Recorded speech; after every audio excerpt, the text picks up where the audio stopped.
Bobby Roast Beef back here with another episode of Jigs and Bigs. We got one hell of a show lined up for you this week. Some new stuff is going on. This is sort of a little reintroduction, and we're going to talk about that in our first segment. Guys, this week we got some stuff to talk about here. Got a lot of congratulations to a close friend of the show. We also have some info on, we're going to talk spring bladed jigs, chatterbaits in the spring. We'll dive into that in our first segment. We also have a little bit of discussion to talk about in just the tip. What's the correct order of when you're throwing baits? What's something that you consider that you should at least consider? Sean the Fisherman left me with some really good information that kind of stuck with me last fall, and I'm applying it right now, and it's paying off big time. We got some information in our Gear of the Week about a new, something you might be interested in, especially if you're a gearhead. It's right up your alley. We've got none other than Powerbait Paul with us on our show this week. You're not going to want to miss it. Powerbait Paul and I sat down last night, had a great conversation. We talk all kinds of fishing. Trust me, guys, you are not going to want to miss it. We got Jigs and Bigs coming up right after this. Don't go too far.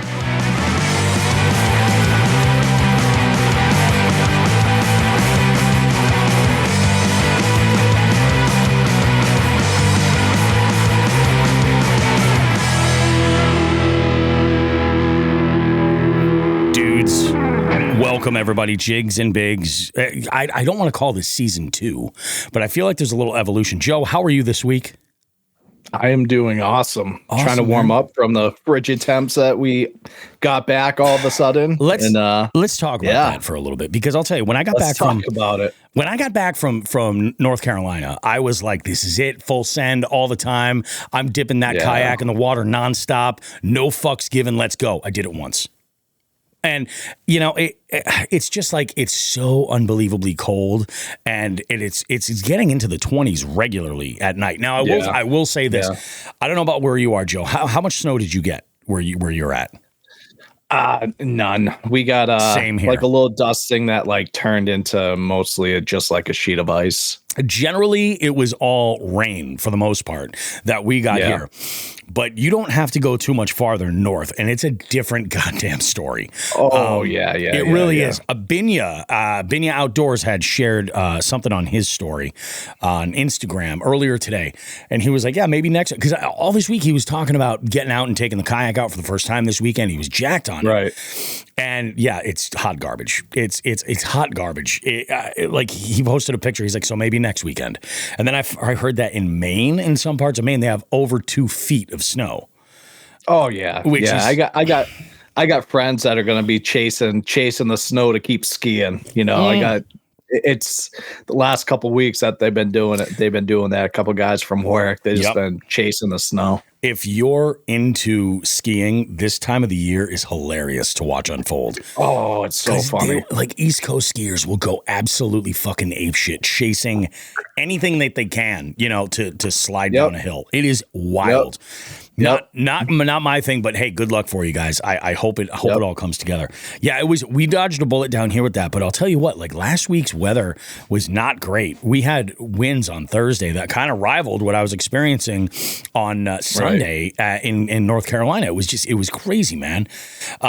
And I was out a little bit today, and I'll go over some of this. But one thing I did notice, this one pond I was fishing at, there was a little bit of ice crystals right along the bank of the shallowest bit of water. Yeah. Yeah. Now, you did take your boat out this week, right? I did. Yeah. I did. I went out. We'll talk about it, but I went out Friday, yeah. Oh, you went out on Friday. Nice. I had a day on Friday. We'll talk about all this stuff. All right. There's one thing I do want to mention before we get too far into this show, is that we have a little bit of congratulations that we have to throw out for a good friend of the show, the one and only Drew Gregory. Drew Gregory just is hot off the heels of a big win at the Yamaha Right Waters Bassmaster Kayak Series Championships, man. Drew is a homie to the show.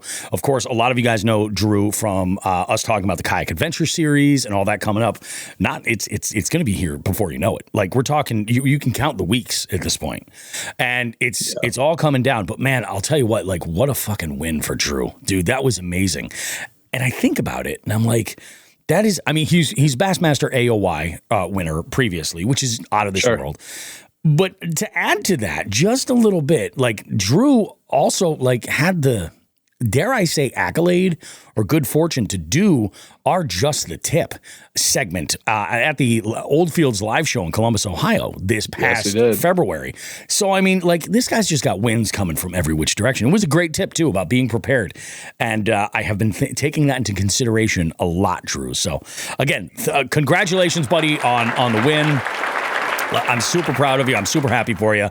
I hope you enjoyed and celebrated, but I know you got a lot of work coming up in terms of the Kayak Adventure Series, and I just think that that's going to be awesome. I got to reach out to him too. I got stuff we got to talk about and plan, because the Susquehanna event, I am supposed to be doing trivia at. We got to work out the details there. That should be pretty interesting. And then I got to figure out how to make it work so I can do that and still fish, because if I'm going to be there, I might as well enter and fish. You know what I'm saying? Yeah. Who knows? It'll be interesting. So, you know, I think what we should do is let's go ahead and kind of let's do the reintroduction, Joe. Why don't we do that? We'll do the reintroduction. We'll talk a little housekeeping, and then we'll get into our weekly breakdown and stuff like that. As far as, you know, full disclosure with all this stuff, we actually had, before Sean had even mentioned to us that he was leaving the podcast, we had thrown around the idea, and this goes I guess it was probably around Thanksgiving. We had kind of had a realization that we had a pretty sizable audience over on Facebook. And Facebook, guys, we love you. We love you guys over at Facebook. You're absolutely awesome. And we decided that we were going to kind of do a live across the board and use it as an opportunity to kind of reintroduce the show and reestablish it a little bit. So, you know, there's a lot of folks over there that, even on Instagram too, both on Instagram and Facebook, a lot of folks will follow us over there, but they're not necessarily listening to the show regularly or anything like that. Some folks follow us and have no idea that we're actually a podcast. That's a whole other conversation. Right. You know what I mean? Yep. Have you had any instances like that, Joe, that you've run into where folks are just like, oh yeah, you're working with Jigs and Bigs. Like, I follow that account. Anything like that happen for you? Yeah. It's there's a few people that have recognized me from the podcast, but they're like, oh, you know, you could tell that they, and I do this as well at my podcast. They pick and choose what they decide to listen to. Yeah. They don't, you know, listen to every episode. So don't, you know, it's no love lost at all. Definitely but, not. Our show is a lot. It's a lot to take every single week. It is. But again, I sort of look at the way this show is put together is let's produce a show that comes out once a week, and then you've got the entire week to be able to digest it in little chunks. And if that's for you, awesome. And if once you get comfortable with the format, you kind of figure it out, you can kind of navigate through what you want to get to.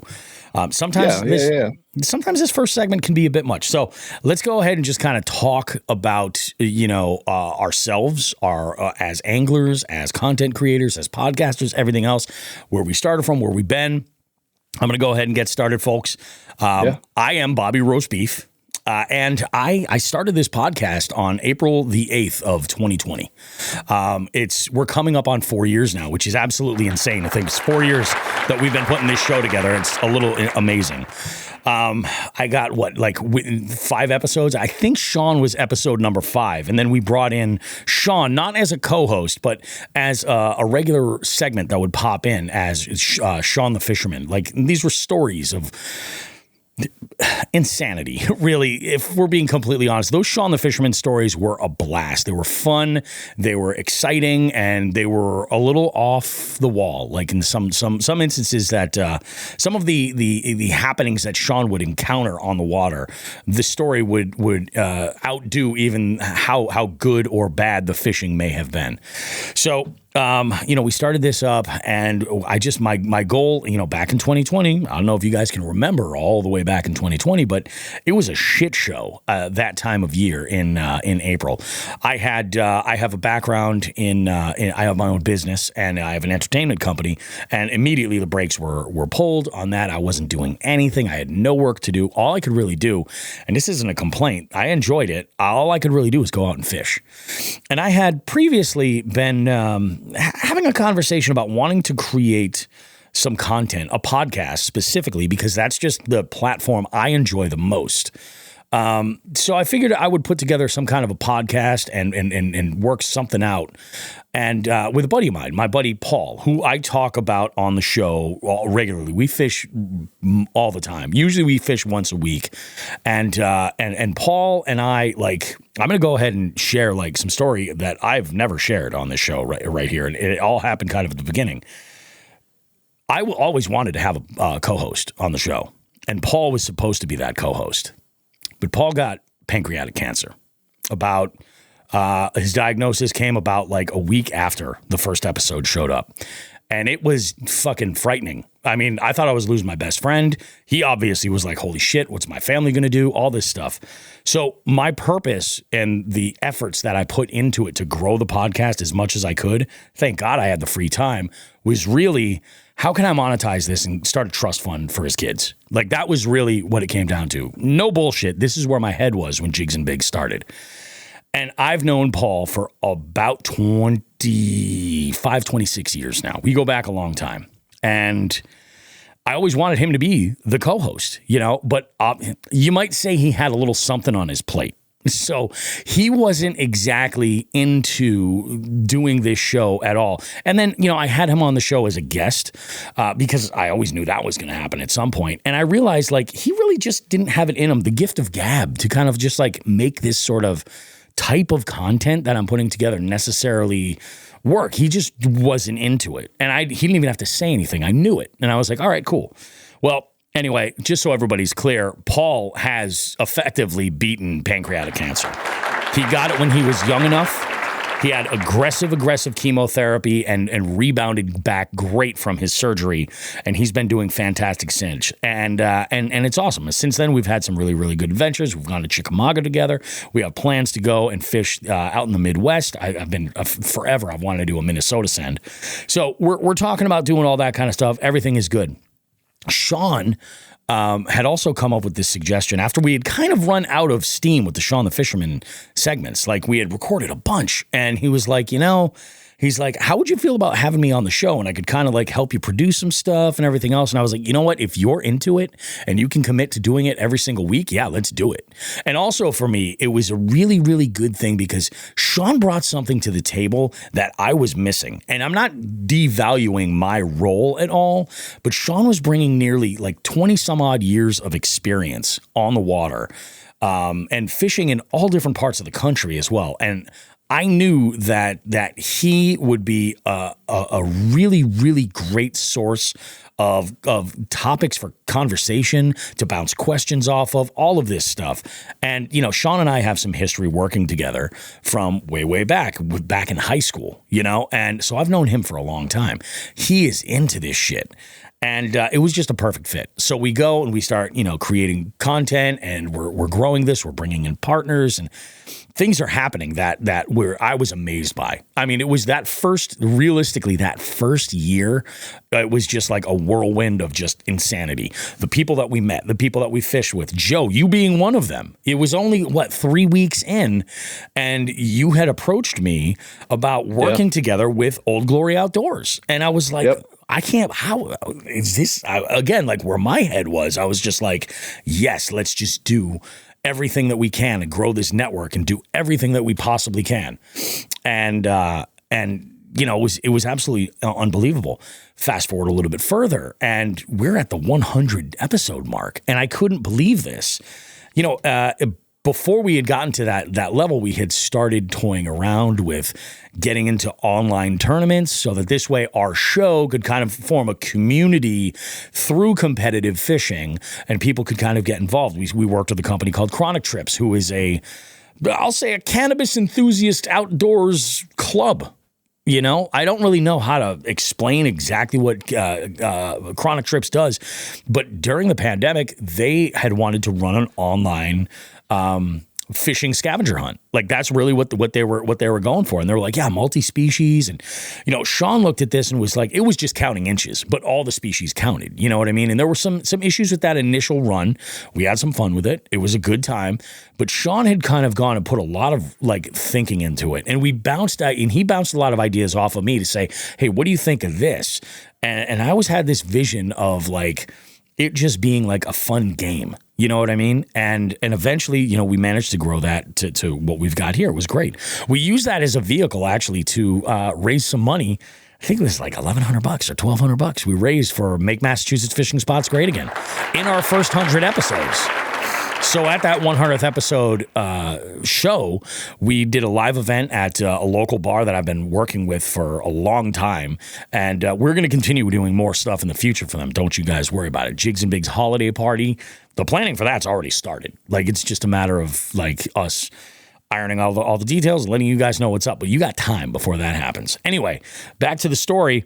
We go and we finish our 100th episode, and it was just unreal. I couldn't believe.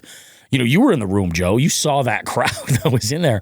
There was like 150 people that showed up to just witness this. It was insanity, man. And we had such a good time. It was so good. And it was right about that moment where I started to realize like this was really something special. And this was not just like getting together and doing some content and just talking some shit and everything. This was just everybody like. This was bigger than that. The fishing community was bigger than even the fishing itself. And that was the thing that I really fell in love with, was just like, this community is absolutely unreal. You know, in the amount of time that this show has been going in 4 years, I've fished in the ocean, never thought I would do, in a kayak. Never thought I'd fish in the ocean in a kayak. I got out and I fished with my dad, had like a blue ribbon day on Champlain with my dad, you know, in that first year. Man, there's so much stuff that I take that back. That was that second year. I've gone to, like I said, Chickamauga. I've gone and fished with at Jordan Lake. I've gone and we did the Columbus Expo. That, to me, that's amazing. So, you know, I feel now I'm starting to get a little bit more confident in my ability as an angler to really have a good conversation with you, but also my ability as an interviewer and just an overall podcaster in general, because now I feel like when I've got a guest that joins me, I really, really take pride in the ability to get them to open up as much as they're capable or as much as they're willing to about their fishing stories and, you know, just entertaining somebody and sharing their experience with the listener. That my focus has always been the listener, you know, because I'm a podcaster. We're live streaming right now on YouTube. We're live streaming on Facebook. We're live streaming on Instagram as well, all simultaneously. And I hope you guys go and listen to the show. In fact, you're going to have to listen to the show if you want to hear any of the stuff with Powerbait Paul, because it's great. It's great. For those that don't know about Powerbait Paul, he kind of got that, he kind of became a little bit of a name. Powerbait Paul was the South Jersey correspondent for Ike Live. So like, he was just out fishing, and I don't know, he tells a story in the interview. You're going to want to hear it. Like, he was out fishing at a spot in his area, and he's looking at this boat, and he's like, that says Ike Live. Are you serious? Is that Mike Iaconelli out there? And sure as shit, it was. They got to talking, and like Ike was like, I like this guy's energy. I like what he's doing. And, you know, he brought him on the show, and he was on the correspondent. He's been in studio, you know, with him in there. I'm like, that is crazy, dude. And he is the most, I would say, what's the word that I'm looking for? Neglectful, not neglectful. He does not want to create content. He just wants to fish. And that's why I love this dude. And he catches tanks, even though he lives in New Jersey, that charged this motherfucker $53 to drive his trailer through that state. I am not over that, New Jersey. We're still working on it. Anyway, guys, back on track. I now, you know, Sean had, after the 200th episode that we just celebrated this last January, Sean had given us the news that he had been accepted for a program that he's been wanting to enroll in for a while, and it does lean into potential greener pastures for him for, you know, fishing. For fishing too. And so he's getting into this and, you know, decided that it was the right time to leave the show. We 100% like respect and, you know, applaud his decision to go ahead and move on. But we know our work at Jigs and Bigs is not done. We're here for you guys. to, have some fun. And we want to provide you some really, really amazing fishing content and engage with you guys as much as humanly possible. So with Sean's absence, I have taken over as tournament director. And I'm going to say this up front. I am not the tournament director that Sean was. Not at all. Sean was the best. He was the best tournament director. I think if you are a competitive angler, if you ever fished one of his events, you could probably say the same thing. Nobody cares as much as that guy does when it comes to running fishing events and making sure that the experience is good and making sure that everybody, nobody feels like they're overlooked or anything like that. Like, he really put his effort in, and he set me up with a really great example, but god damn, there are big shoes to fill. So I'm going to do the best I can and do the best I can to make our tournament series, the multi-species scavenger hunt series, just really take off. So yeah, Jigs and Bigs, things have changed a little bit around here. It's okay. But, we're still at it. And then, it was just last year that we brought Joe in, because I started to realize that, I felt like a lot of people, and it wasn't that Sean or I tried to push into this niche, but like, the fact is we both fish out of kayaks sheerly for the accessibility of them. The price point is right for kayak, you know what I mean? So that was a big thing. And we had talked about this. Joe, you came on in February. It was at the Sportsman Show was the debut. So yes, it would have been the end of February. Yep. And I think I started having conversations with Sean in like September or October. Just like, hey, we should really consider the idea of bringing somebody in from the big boat side, somebody else that has a little bit more understanding of that, if nothing else, just the elite series of that professional bass fishing sort of corner. And that's another thing I want to mention here. Jigs and Bigs is truly a sort of evolved into a podcast that, while yes, it's very bass fishing focused, especially on the outside, like look at the logo, it all makes sense. But we really are all about the whole angler. We've had fly anglers on here before. We've had all types of different folks that fish all types of different stuff. Guides have been on, content creators, competitive anglers, folks that are hot off a win, folks that have just been going through this shit, and they come on here and they talk about what that's like, because that's a fucking experience. It's all about sharing stories, and that's what's at the core of it right there. Whatever your story is, we're down to hear it. So then, Joe comes onto the show, and immediately it was, I feel like it was the best move we could have made. Like, we knew it made sense. I'm pretty sure, Joe, you knew it made sense. But you came onto the show, and it was just like, and there were countless listeners that would reach out and say, what a fantastic addition. Like, it's just, everything seems to be working so well. And it was great that we could say, oh, well, this is going on here. And, maybe there was some big news in an elite level, bass fishing tournament, or even something that was regional. And you had the experience that kind of like really kind of helped us have and continue that conversation. So why don't you go ahead and take it from there and kind of reintroduce yourself, Joe? Yeah. So I don't even know if I've really actually introduced myself since I've been on the show, because the assumption's always been there that everyone kind of knows who I am. You know what I mean? From being a past guest and, just kind of chiming in on whatever. And when I previously owned Old Glory Outdoors, but yeah, so I'm Joe Brown. A lot of you may know me as Who the F is Joe Brown, thanks to Lauren, previously of Three Bells Outfitters, who dubbed me with that name, and somehow that stuck. It is the worst nickname. It really is. It is the worst nickname, but somehow it is stuck from all the jig heads, Lauren, everybody. So I own it, and I accept it, and we do that. But yeah, so, man, I've been fishing forever. My dad, I fished with him, and the and the best part is I was more of a multi-species, kind of grew up fishing trout and with my dad I've been going up to the Salmon River in Pulaski, New York since I was, my daughter's age, so like 6-7 years old, and smashing big salmon and whatnot. And but we obviously still fish bass and everything. Oh yeah.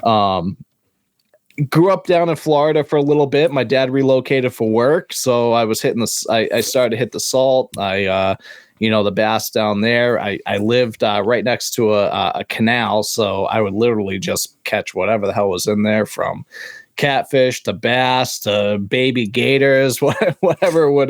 Didn't we have a conversation on how you actually may have single-handedly started the infestation of snakehead? Oh, yeah, that was it. So I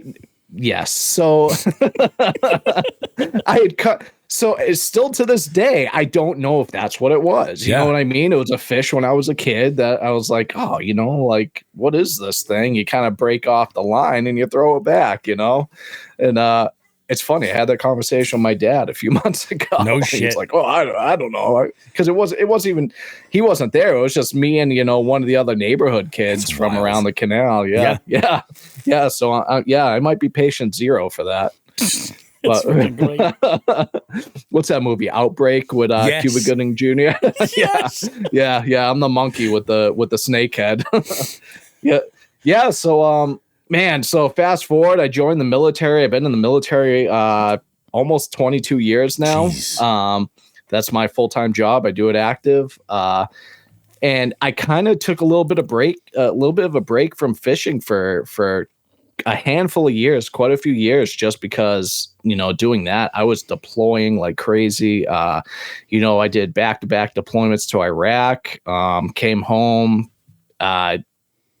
went to a bunch of schools for training and whatnot, then headed over to Afghanistan, and kind of had to take a break from fishing. And not that I had it just, I took a break from fishing, and I came home, met my wife, who is best thing that ever happened to me, and we had a couple cocktails and decided, let's start a business. And she's like, what business would you start? I'm like, man, I always wanted to own like a tackle shop. Yep. And next day we, we're signing a lease on a building and opening up a tackle shop, not knowing what the hell we were doing. And that's how Old Glory Outdoors was born. And, that's how Bobby and I met. I was an OG listener to the show back in the day. Yeah, like you were Bobby one of said, it was that first round of guests that we had on. Yeah. I was OG. I just reached out. I was like, man, like, he's trying to build his podcast. I'm trying to build my new tackle shop, and let's fucking work together. You know what I mean? Oh, yeah. And it was a great thing, and yeah, man, Old Glory Outdoors will always be in my heart. Unfortunately, my wife, I mean, those of you who went to OGO, you guys all know Meg. She was the boss there. She ran that place. And unfortunately, she picked up a new position, a new career. My job was getting busy again, and we just didn't have the time for it anymore. And we always said once it kind of starts to boil over to the personal life and the home life, and we just can't keep up anymore, that's when we're going to pump the brakes and, put a stop to it. Yep. It was bittersweet. It was tough. It was an extremely hard decision. Man. All my close personal friends, who some of them are in here, I called them directly, and to include you, Bobby. It was like, hey, I gotta put a stop to it. And, but man, OGO was the shit. I loved it. Everything. I'll miss it.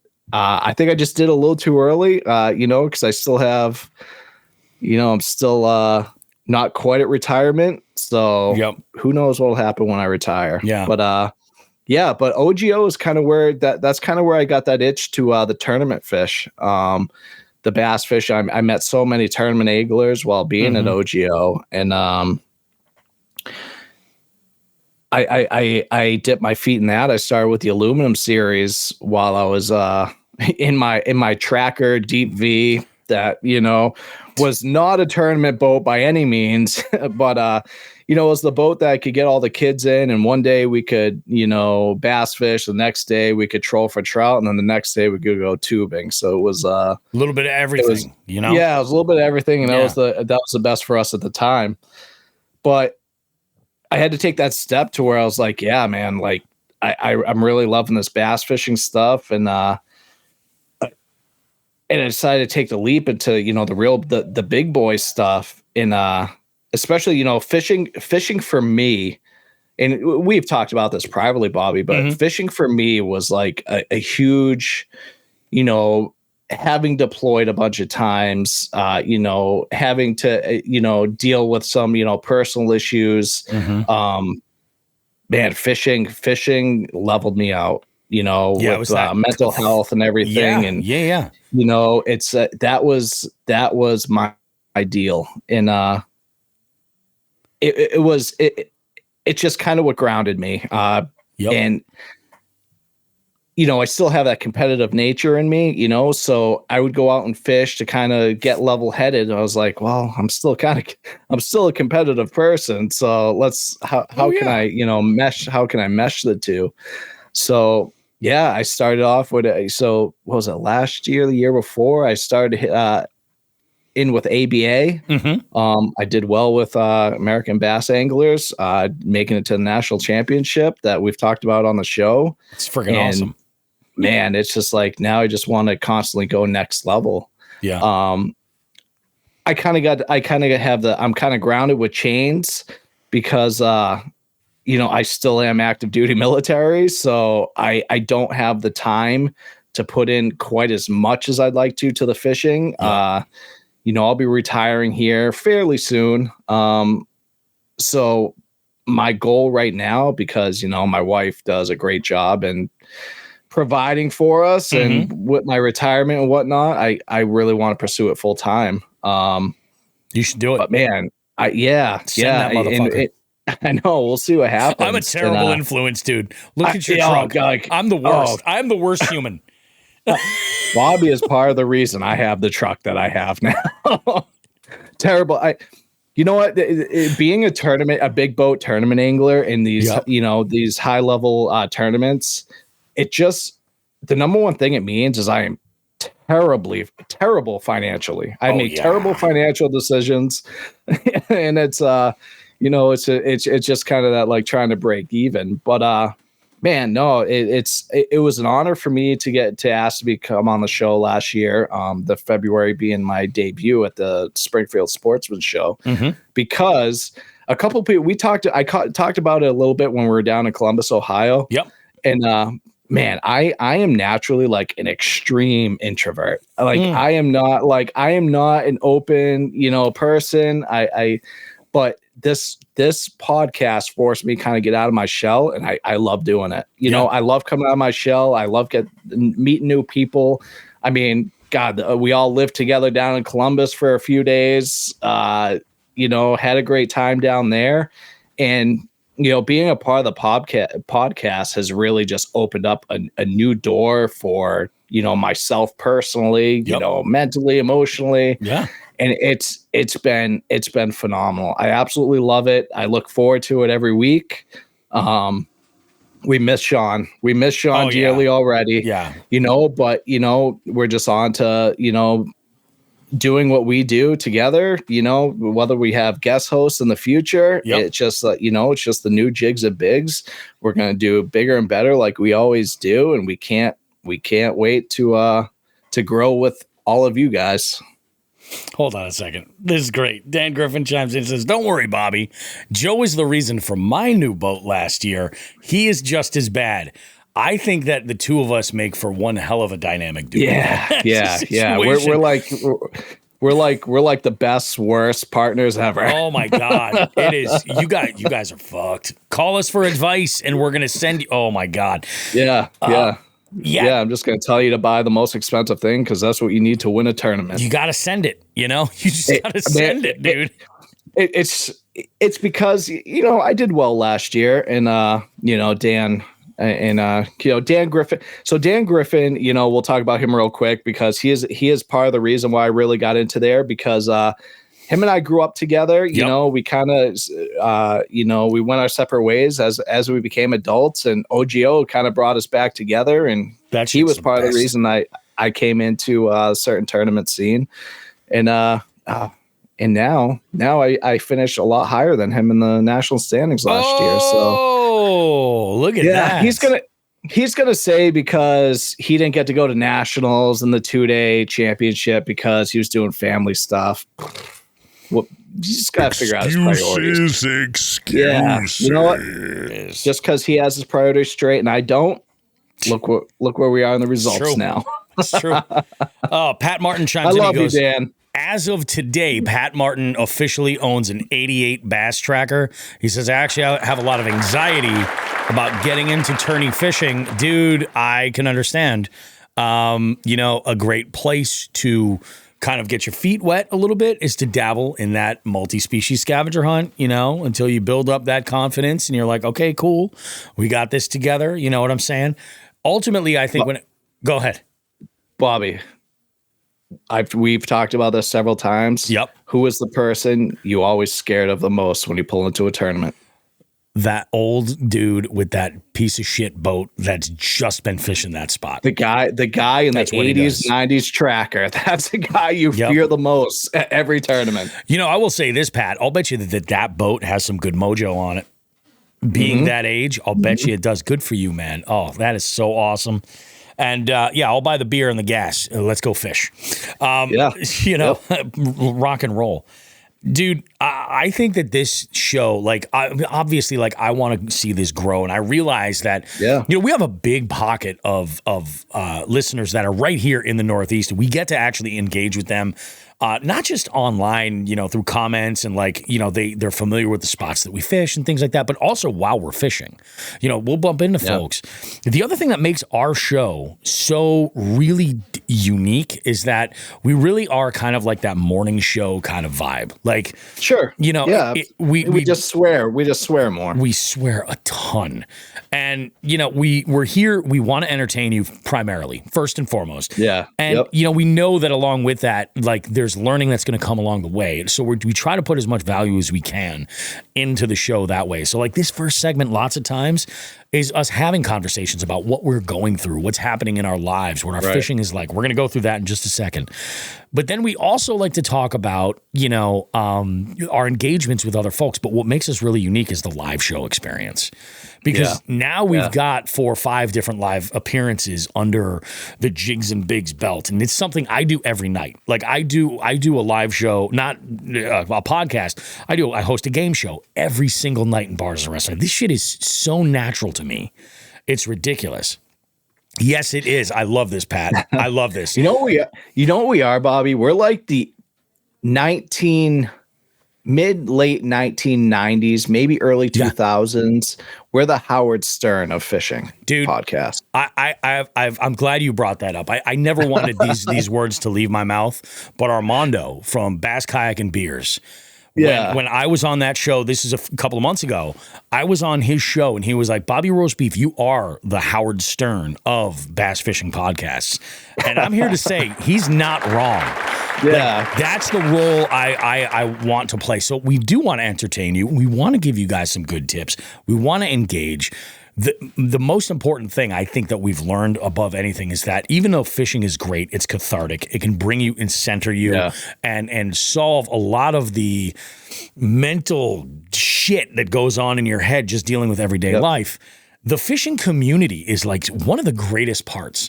And even though it can sometimes look like it's at opposite ends, you see folks arguing about forward-facing sonar, you see forwards arguing about bait companies, that's just human nature. It's going to kind of split a little bit like that. But by and large, the fishing community at the end of the day, when it's not leaving comments, arguing with one another on a Facebook group or something, we help each other out. You know what I mean? We're generally I was out on the water recently and I want to throw this out there because one of our segments that we do in the center segment is, or the middle segment is called FTG. It's Fuck That Guy. And essentially it is a place where you can sort of get something off your chest that's been an issue. You know what I mean? Somebody that's been kind of, and obviously it makes more sense if it's a fishy, related story or something. And recently, we mentioned these guys. I refer to them as the trout guys, or oh no, I think was it Dave Urkey? I think it was Dave Urkey, the Wolf from Walmart, had said that the moniker for those dudes are STDs, stalking truck dudes. Oh yeah, the chasers. It's you know what I mean?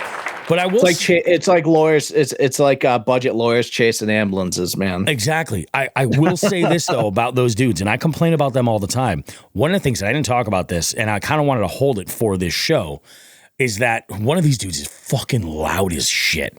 Like, he is so goddamn loud. And for a trout angler, I'm like, that's not like them. You know what I mean? They're usually the ones that are just like, hey, all right, they can hear you walking. Yeah. Shut the fuck up. Be quiet. You know what I mean? Like that. Yeah. It's the bass anglers that are just like fucking loud as shit. No, this guy is so fucking loud. And I heard him talking with the other guys.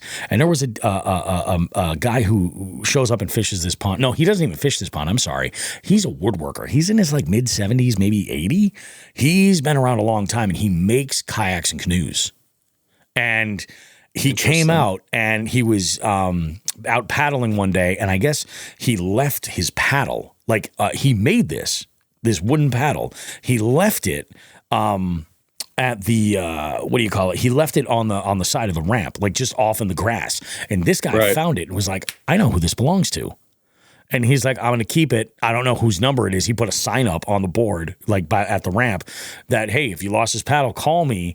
And the guy came back and he saw it because he was there fishing with another boat. And he saw the sign and was like, oh, yeah, okay. So he took the thing off the board. And this dude happened to be there fishing. And he was like, hey, man. He's like, I know you. He's like, did you lose a paddle over here? He's like, yeah. He's like, that's me. I put that there. I was there. And the dude came back and gave it to him. And I was like, that's the kind of shit when the STDs, the stocking truck dudes, are like fucking giving back to the community despite all of our differences. Like, that's what the fishing community is all about, is shit like that. I love how John Higgins chimes in here. He goes, I think it's the cussing and the real talk that keeps me following. Dude, I agree, because we're not trying to like sterilize this or, you know, try to not offend or anything. Not it's at like, all. You know, I mean, I'm not saying that we don't give a shit about what you care about. We do, like, you know, and obviously we have our limits and things that we don't talk about this on this show intentionally. Yeah. And it's what I think where this show kind of sets itself apart from others is, you know, so many shows are reaching out to get that top tier guest every time or quote unquote top tier guest. But a big thing that we do, we don't care if you're a bank angler, a kayak angler, a fly fisherman, a big boat, big tournament angler. We don't care if you have socials or if you have 1 million followers. You know, we just look to, what we want to do is we want to learn from you, hear your techniques, have a conversation, and just talk fishing. Talk fishing, food, drink, whatever. But there's nothing saying that someone who has 1 million followers, has been in the Elite Series for 15 years, is going to have a better conversation with you who just likes to hit the river every once in a while, hates Facebook, Instagram, TikTok, refuses to have them.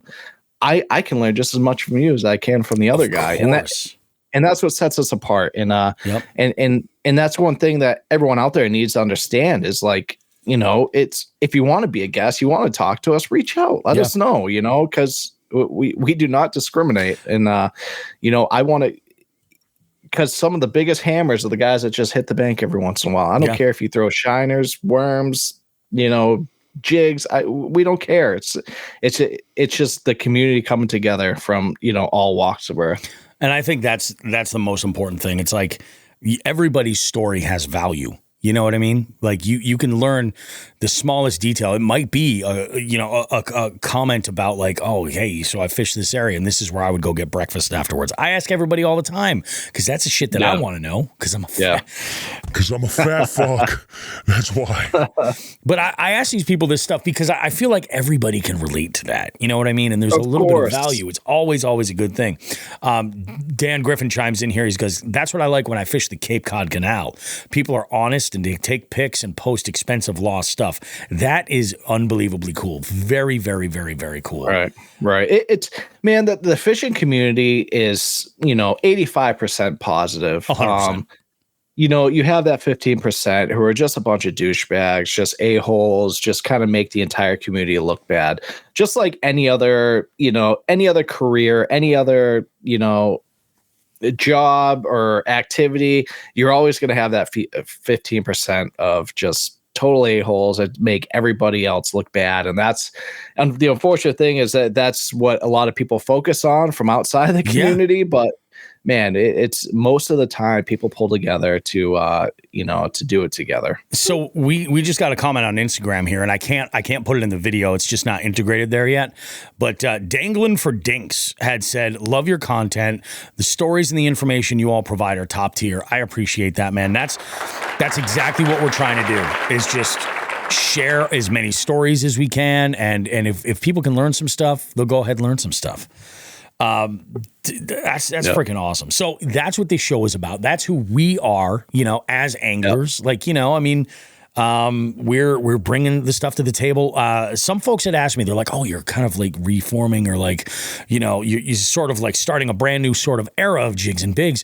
What are you going to do with the old episodes? And to them, my answer is nothing. They're going to stay right where they are, at least for the time being, until I have to move them. And then I think I'm probably going to like archive them on the Patreon so that the jig heads will get 100% access to them. So I think that could be really, really good.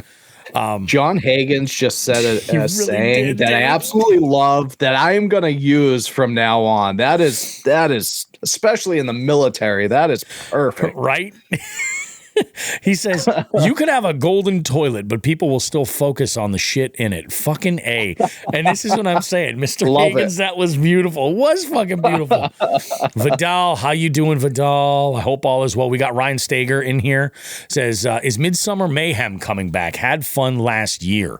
Midsummer Mayhem is coming back. I am going to try to squeeze it in so it can happen one in June. So it's not going to have the Midsummer Mayhem name. But I want to do one in June, and I want to do one, I'm thinking, in September. I'd like to try to do 2. The freaking icons are back, man. Love you, dudes. You guys are awesome. Oh, I got a new computer. Does it work with me now? Oh, does it? Point your thumb so that they're down like that. Oh, I'm just not doing it right. I don't know, dude. I don't know. My kids aren't old enough to show me this shit yet. Yeah. Oh, what am I doing? I'm making all kinds of... Wait, you did thumbs up. I did thumbs up. That was an easy one. I don't know. Maybe. Oh, you probably got our... and we just lost all of our viewers. Well, have a good night, folks. No, it was pretty awesome. It is. I will say this. Like, I'm not a big live stream guy primarily, and this is the reality of it. My internet sucks. It really does. So my method of podcasting is to record everything local, which is what I'm doing here. And I can put the pieces together to make it work. If everything goes to shit, I can fix it. I can always go back and make it work and make some stuff happen. But it's, this is actually very cool. Like, I do love the engagement and having folks in there. So if you like this kind of stuff, we actually offer, we have a Patreon. And there's going to be eventually coming soon. We'll have multiple tiers, but we currently have one tier. It's a $5 a month subscription. It gets you access to all of our episode recordings so that you can jump in and be a part of it here. I think this is the best way to do it.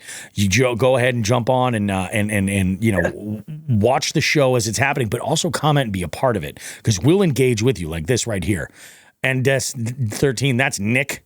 He says, I crawled my way over here from Insta. Let the shenanigans begin. Fuck yes, my friend. So that's $5 a month is less than what you pay for a freaking beer at the bar these days. These days, holy Jesus. And you get this every week, and you get to see us F up when we screw up. You get to see it live. You get to see us talk about the beauty of this, and like, when Sean was on here. God, I feel like Sean died or something. God rest his soul. But Sean's still around. But we will give out notes of like what we're going to talk about, but we don't go into depth for that. That's exactly it. So we are learning from each other at the same time that, we hope that you guys are learning from us and that we learn from you, so man, you guys get to see it, the video, you get to see us talk at what would be commercial breaks on the podcast. And you guys get to see, what we're talking about, what we're screwing up, what we're not screwing up. And then be a part of the finalized product, because we talk about you guys and talk with you guys. And some of these, like, I love it when folks, and I have a feeling this is going to pop up and coming up after we recap our weeks as far as fishing stuff goes. I think we're going to have some folks chiming in and asking some questions. And that's the best part, because then you get that instant sort of gratification.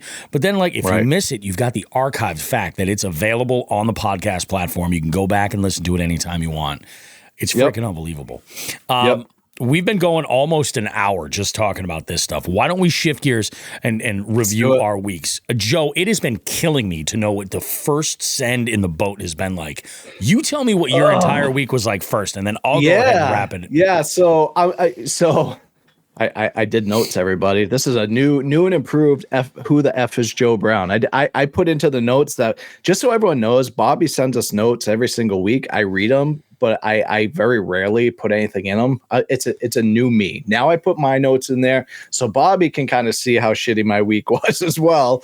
But right from the get-go. But man, I'm still in the military. I still work full time. I worked Monday through Wednesday. Boring. No one wants to hear about that. Let's move on.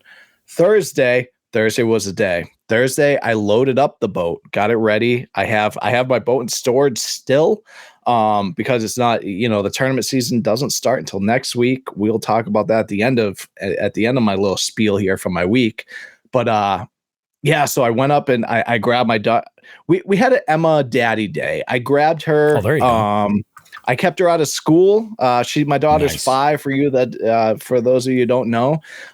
Usually when we do Emma Daddy Days, I bring her somewhere like wicked cool. Like we'll go to like a big one's the zoo. We'll go to the aquarium. Mm-hmm. No, not this week. This week I brought her to storage where my boat is. There you go. And we loaded up the boat with all the fishing gear. She wasn't that impressed. I was excited. That's extremely exciting for me, getting the boat ready.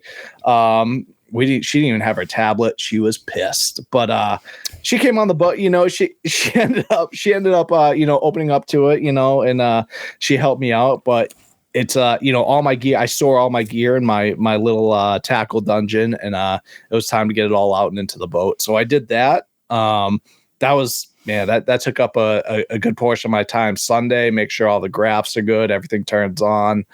Good to go there. I just had that bank charger installed from JCS Marine. Shout out to John from JCS Marine. They are phenomenal, awesome. They are unbelievable. Yep, they are. That's who does all my stuff to my boat now, and I will never turn back. So if you're looking for something for your boat, whether it's a bass boat, ocean boat, whatever, check out JCS Marine down in was it New Greenwich, Rhode Island. Yep. Anyway, so Thursday I did that, and then Friday was the day. Friday was the day I splashed it. I woke up at. I knew it was going to be chilly. So I woke up at a normal time. I was going to go out a little bit later on. Mm-hmm. So I woke up probably like 7:38, normal time. I look at my phone. It is 22 degrees out of my house. Yep. I was like, shit. Bobby, I wasn't going to go out. I was like, I'm not doing it. I'm not doing it this cold of weather. Yeah. The fish, especially after all the wind, whatever, the fish aren't going to be biting. But, I had to do it because I had to get all the cobwebs out of the boat because tournament starts next week. And I don't know that I'm going to have the time to do that before then. Yep. So I went and splashed it. I was going to do some content from the new YouTube channel that I'm working on and have been doing, and trash content. And I'm going to tell you why. So I went to a local spot here. I originally was going to go pre-fish for the tournament for next week. I did not want to drive an hour and a half. Yeah, nobody does. Like kind of the way this weather is. So it wasn't worth it to me. So I went somewhere local. I get there and there's any vegetation is on the shore. It's just completely frozen. Oh yeah. You have the old retired guys that they sit at this boat ramp and just watch the water all day. I don't know why. That's probably going to be me someday. And then I'll understand why. Yep. I'll understand why they do it. But still to this day, I don't understand why they do right now. Just sitting there drinking a coffee, filling a colostomy bag. Dude. Yep. Looking at me, pull up in the skeeter like I'm an absolute fucking lunatic. And I was because I pull up and it is, the wind's kind of where I went. the wind's kind of blowing a little bit. She was blowing on friggin' Friday, dude. Yeah. So I get out, I literally throw on. So normally I have my, my winter stuff, not my winter stuff, my like cold weather gear that I got from Sims, you know, it's awesome gear. I love it. But it was too cold for that stuff. So I literally broke out my military Arctic gear. Oh, threw that on. Bad? Oh yeah, it was that bad. So I threw on my military Arctic gear. I splashed the boat, you know, within all the ice crystals around. I'm like, I get it out, like cool, everything fires up, whatever. Right off the bat, I have an issue with the boat. That's no good. So for those of you, tournament bass boats, you have your trim and your jack plate on your blink. We call them blinker switches. Yep. Jack plate's good. For some reason, my trim blinker is not working. Oh. It's okay. Yeah. Because on my throttle, it still works. I still have a button on my throttle. Oh, it so works. You can adjust it there. So the mechanics are still working. It's just a switch. Yeah, exactly. Gotcha. And it's working everywhere else. It's just something with that blinker. I'm probably going to make Dan come down and help me with it because he's a lot better. I am not a mechanic by any means. Yeah. I am that guy that pays for everyone to do my shit because I am stupid with that stuff. It's smart though to recognize that because I'm the same way. You know. Yeah. And I talked to Josh Codier. I actually who we've had on a guest here. Yep. So I've become good friends with. I talked to him and he kind of like broke it down. He's like, okay, is it working at the motor? Because there's a switch on the motor for the trim up and down. I'm like, yes. He's like, cool. Is it working on the throttle? I'm like, yep. It's just not the blinker switch. I guess there's something with those TH Marine blinker switches where they could come loose, whatever, fuse. Yeah. So it's actually an easy fix. It's just finding the time to do it before the tournament. Exactly. But if not, I'll be fine. But it's still frustrating. You pay that much money for a boat and you're like, fuck, dude. Yep. And I wish I had noticed it because I just had my boat down at John's JCS. Yeah, Marine. Exactly. So I could have easily just had him do it in probably fucking 4 minutes. Yeah. But so we set up there. I get up, I hit the throttle, I go on plane, my nose and my snots and my tears start freezing. So came off the throttle and I putted to my spot. I was like, oh no, we're not doing this. Nipples just shredded my fucking oh my god, shirt. dude, instantly. I was instantly like when you remember when your kids were younger, they come in from playing out in the snow and their snots, all that. Yeah. It was instantaneous and then they were freezing. I was like, oh no, I'm not doing this. Thank God it's a small lake where I could just putt to it. So I get to my first spot and it's my favorite spot on this lake and I start throwing to it. Dude, I throw first cast. I start and it's maybe 25 now. Yep. I start reeling in. I look at my reel's kind of acting a little fucky and a little screwy. And I look and my reels are freezing up. They're collecting ice. I look at my guides. My guides are collecting ice. I'm like, you gotta be kidding me, man. Like, dude, that's rough. I shouldn't even have fished. I should have just made sure everything was good with the boat, checked all the sonar and everything. Live scope was good, all that. And then I should have packed it in and load it back up. But I tried to fish for probably about an hour. I absolutely destroyed a spool of line because it was frozen when I went to cast it. Oh, and then it kind of was like stuck and then it just beelined out and it just absolutely bird nested. So to the point where I had to replace it. But, screwing around, all I caught it. And what I will say is that the water temperature was about 38 degrees. It went from low. It was 38.7. So this is wild, dude. So you went out on Friday. I went out the Friday before. And I had temps that were like 51. 38.7. I looked at it because I knew the temps had been up and they were like like the temps had been up in like perfect, like jerk bait, like the time. It was the time. It was on. Like, yeah. Oh no. We had a little setback. And I couldn't believe it. And so I'm looking at live scope, and they kind of, because once you're in that 50, that high 40s, low 50s, they start suspending a little bit. They start moving around, and I could see that they were back belly down on the bottom. They were just kind of like chilling there, not moving for anything. Like in that hour, all I caught was a friggin' huge white perch off of a brush pile that I usually hit. What was the body of water like depth wise and like size that you were at? So I'll just tell you where it was. I was at Quabog out in Brookfield. Oh, okay. All right. Yeah. So that place is like pretty flat the whole way. Yeah. So, I'm fishing 8 to 12 feet the whole time. So similar depth to where I was. Yeah. And so, but I was like, with that temperature, like it sucks when you get into that like high 50s and high 40s, low 50s, because they start to move. And so I was like, maybe they started to move and that's where they are. So I'm going to check the more, I knew they wouldn't be on the shore so much, but I tried to check it, going up there. Mm-hmm. I wasn't seeing shit, dude. Every mark I saw was or what appeared to be a mark, they were on the bottom. Yeah. They're just belly down. They're just like, they're just free. They're freezing. No shit. They were freezing. But so all I caught was that friggin' white perch. My butt, actually Jay Manning, who, great friend of the show. He texted me as I was going to another spot. He's like, oh, hey, I saw your truck. I drove by the boat ramp. Like, how you hitting them? I'm like, well, I'm not. And I'm really cold. Yeah. And he just texted me beer ?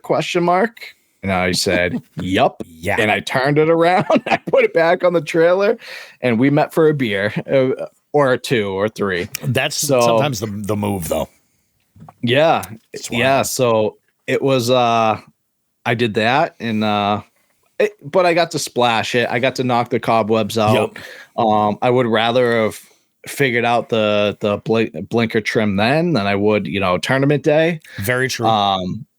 So I did that. I splashed it, and man, the weekend, Saturday, we had absolute freaking typical New England, like fake spring weather where it's just like all of a sudden it's winter again, and there's like snow and ice and all that bullshit. So I didn't leave my house once yesterday. Yeah. And I did some video editing. Yesterday. Yeah, dude. I did some video editing, like put some stuff in the shoot for my socials. Mm-hmm. And then today was like kind of a family day. We just hung out with the wife and Emma, and we went and did some errands, went to BJ's, waited in the line for about 45 flipping minutes to check out. And then now we're here on the podcast. One hell of a day, man. One hell of a week. Yeah, dude. Typical. Yeah. So that was my week in a nutshell. Yeah. Boats in the waters. No fish to talk about because New England can't figure itself out and is bipolar. But here we go. So I had a very different week than you did, which I didn't realize. I think I for some reason I thought you got on some fish. So my week was a little bit nuts. Monday was basically just edit the show, prepare for work, get all that stuff done.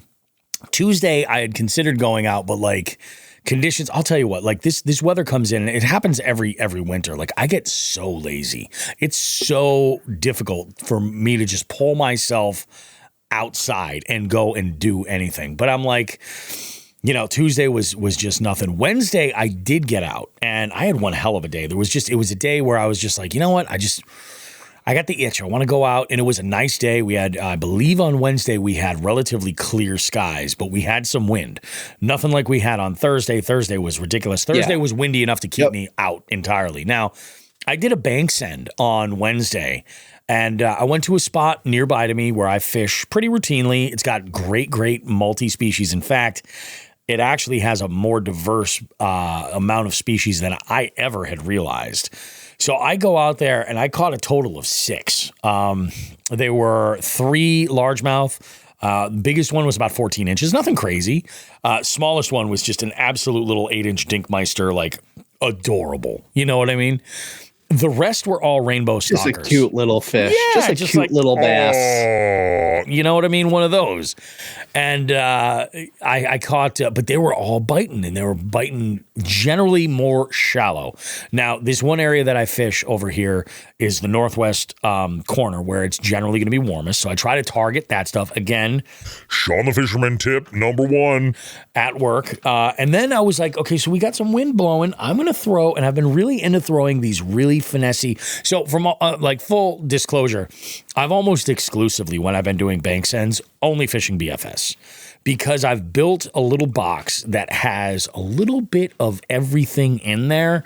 So I can throw bladed jigs that are, you know, super light, super tiny. I can throw swim jigs. I can throw finesse swim baits. I can throw jerk baits. I've got cranks. I've got a bunch of different. I've got spinner baits, small, tiny spinner baits that I can downsize, you know, keep downsize and throw. And I've just got options to play with. So I was like, all right, so what do I want to do? Well, this year, and we're going to talk about this, but like I've been saying to folks as I've been talking with them, each year I kind of look at a different a presentation that I might not be the most schooled with, or, you know, I might not have that level of confidence. And, you know, there's a bunch of those. I have some baits that I'm very confident in, but I realize that there's a time and a place for everything. Like I can't just go and throw a swim jig forever. I can't go and throw a swim jig and a drop shot everywhere. You know what I mean? Like I could, and, you know, I probably would get bit, but maybe not. You know what I mean? So again, I'm on that journey to become the whole angler.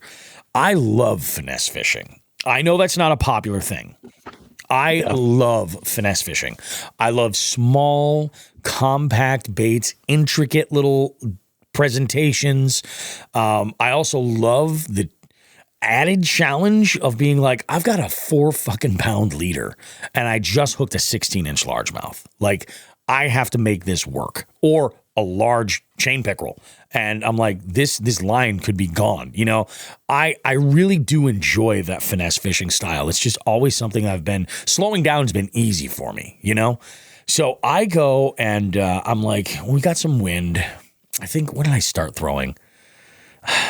I think I might have even actually had one of these small Jackal Darabreak bladed jigs tied on, which is what I was throwing. And oddly, the trailer that I had put on was just out of, I don't want to say necessity, but I had forgotten some of my other plastics. And after this trip, I had made a change, but I had only had some 2-inch easy shiners on me. So I put these trailers on this bladed jig, and I found that all the bass were like, this one area, it has like a pretty good drop off right off the bank. Like there's a little riprap that comes over and then it just drops right down, and it leads into like the deepest part of the lake. But on that more shallow end, I was catching all my bass. A little bit further out, I was catching all my trout. They were eating the same thing. And they were chasing like crazy. So it was one of these situations where in this area that I fish, especially from the bank, gets hammered because it's super easy access. You can park right there. There's docks that come out that you can actually walk down and fish from, which gives you a much better vantage point than like trying to like fish over the railing that goes around on the sidewalk and everything, you know. So I'm taking full advantage of that. Now I caught those 6. There was these 2 dudes, and they were walking around and they're just throwing a bunch of like conventional size baits, not getting bit at all. And I was in that same situation. Then I had changed up my retrieve a little bit, and that's when they started hitting. And they started hitting hard.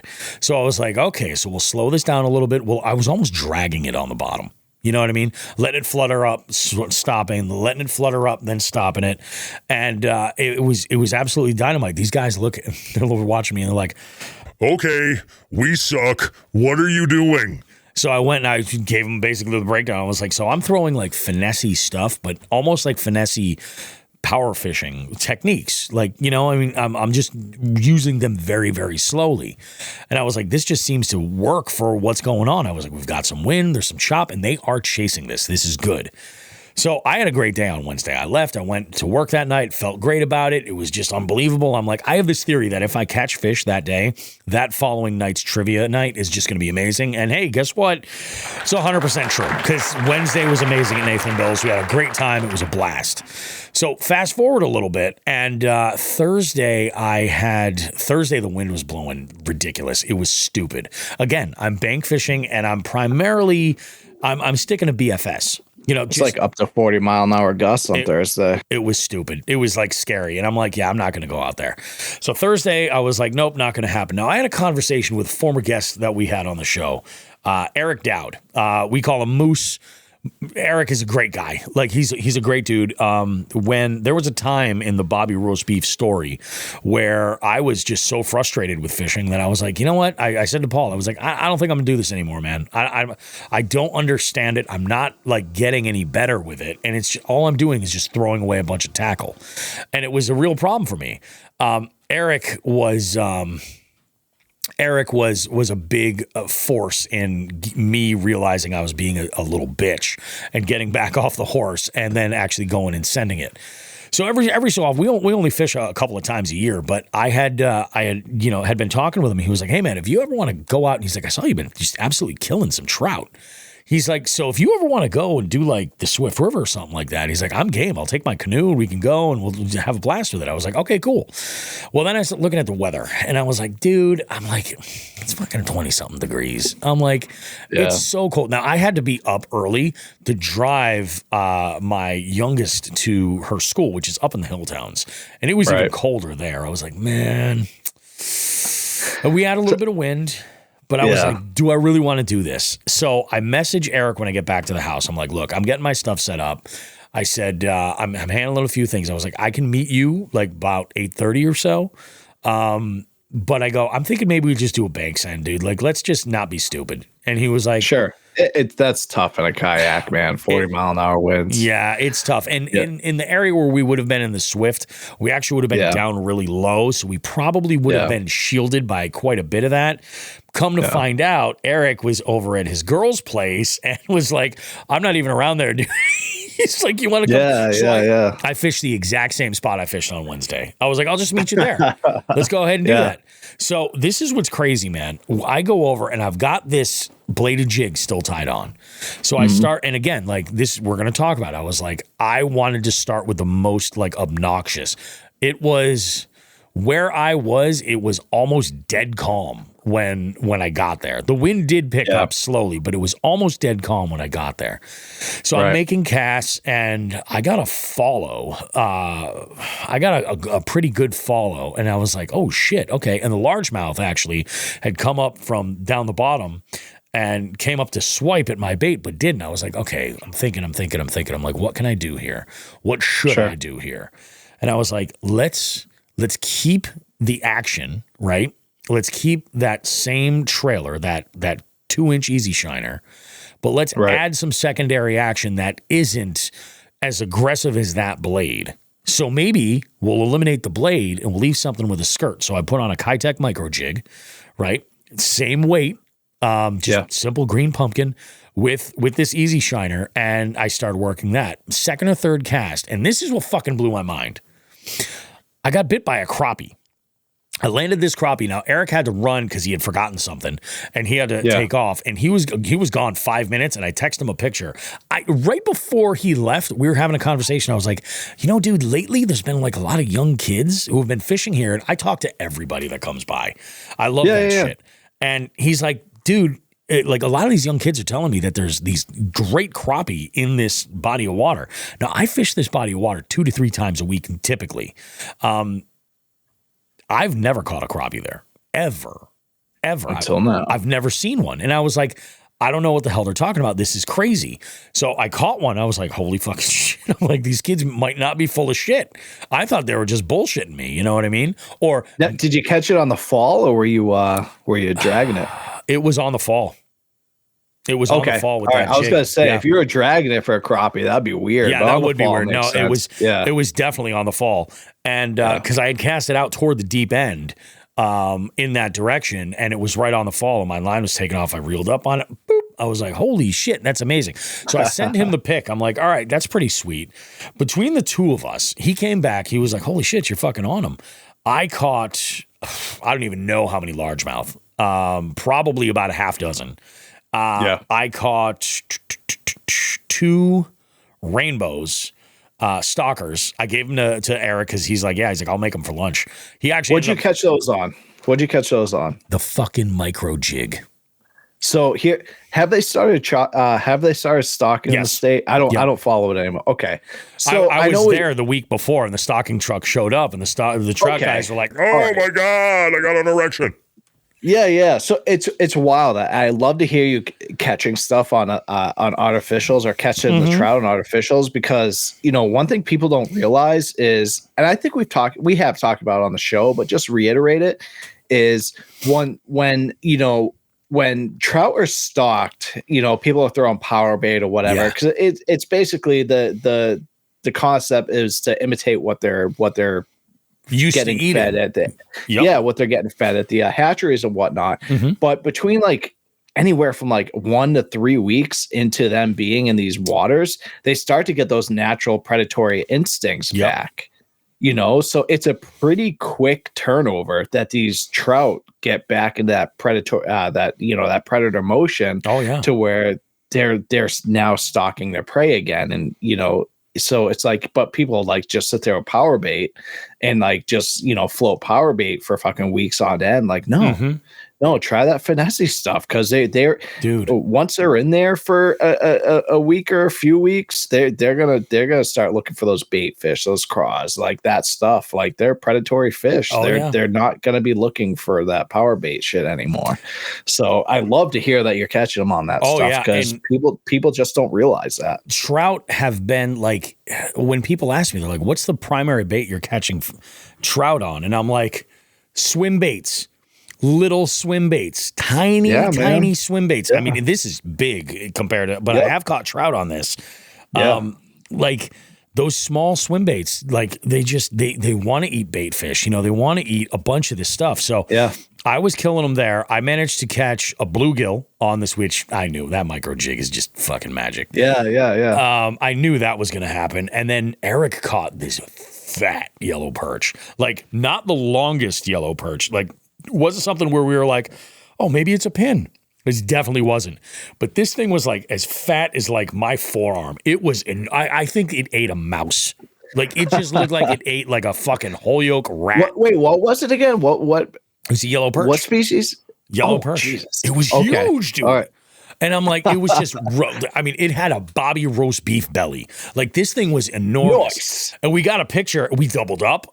It was crazy. He and I, we never have days like this. And, so does that perch love jerky and, stuffed pickles? Oh, I'm sure he does. I'm sure he does. And pickle seltzers? Pickle seltzers, jerkies, and Clamato. I'm sure that's his deal. But we had such a good time. It was absolutely amazing. The wind did pick up. And what we noticed was most of these bites were on Friday. They weren't, I wasn't aggressively swimming this.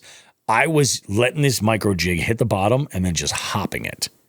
Now, the crappie I got on the fall, that was a little bit different. But all the bass, it was exactly the same. Dropped it out, hopped this a little bit. Maybe do a quick crank on the quick turn or two on the reel and then let it fall back down.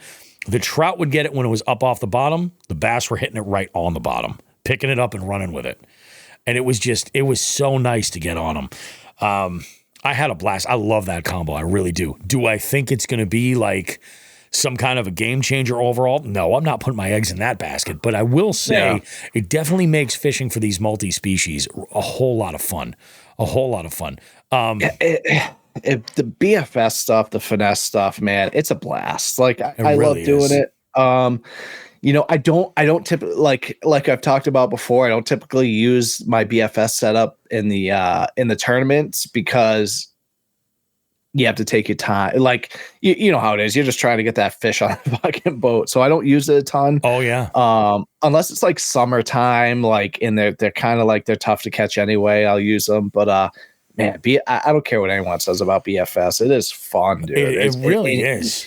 And you catch the old multi-species, Joe Brown loves, still getting those crappie and those trout, so unexpectedly, and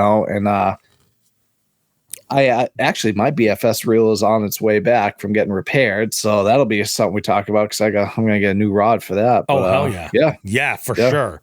That's what I love though about so Eric. It was funny. I think he was throwing an inline spinner, and then he had started throwing a wacky rig. And once he saw me just killing him on these jigs, and I was like, I gotta know if it's me or if it's his bait. Yeah. So I gave him one to tie on, and once he did, he started throwing that and fishing it the same way. And you don't need BFS gear to do this. He was throwing his stuff on his trout rod. Yep. I think he was throwing a 7.3 medium light or something like that. Yeah, and it just goes to show you, in this cold weather, that they're still feeding down. You know what I mean? They have they're feeding down. They're still kind of close to the bottom, and they haven't so much started feeding directly up yet. So it's amazing to see.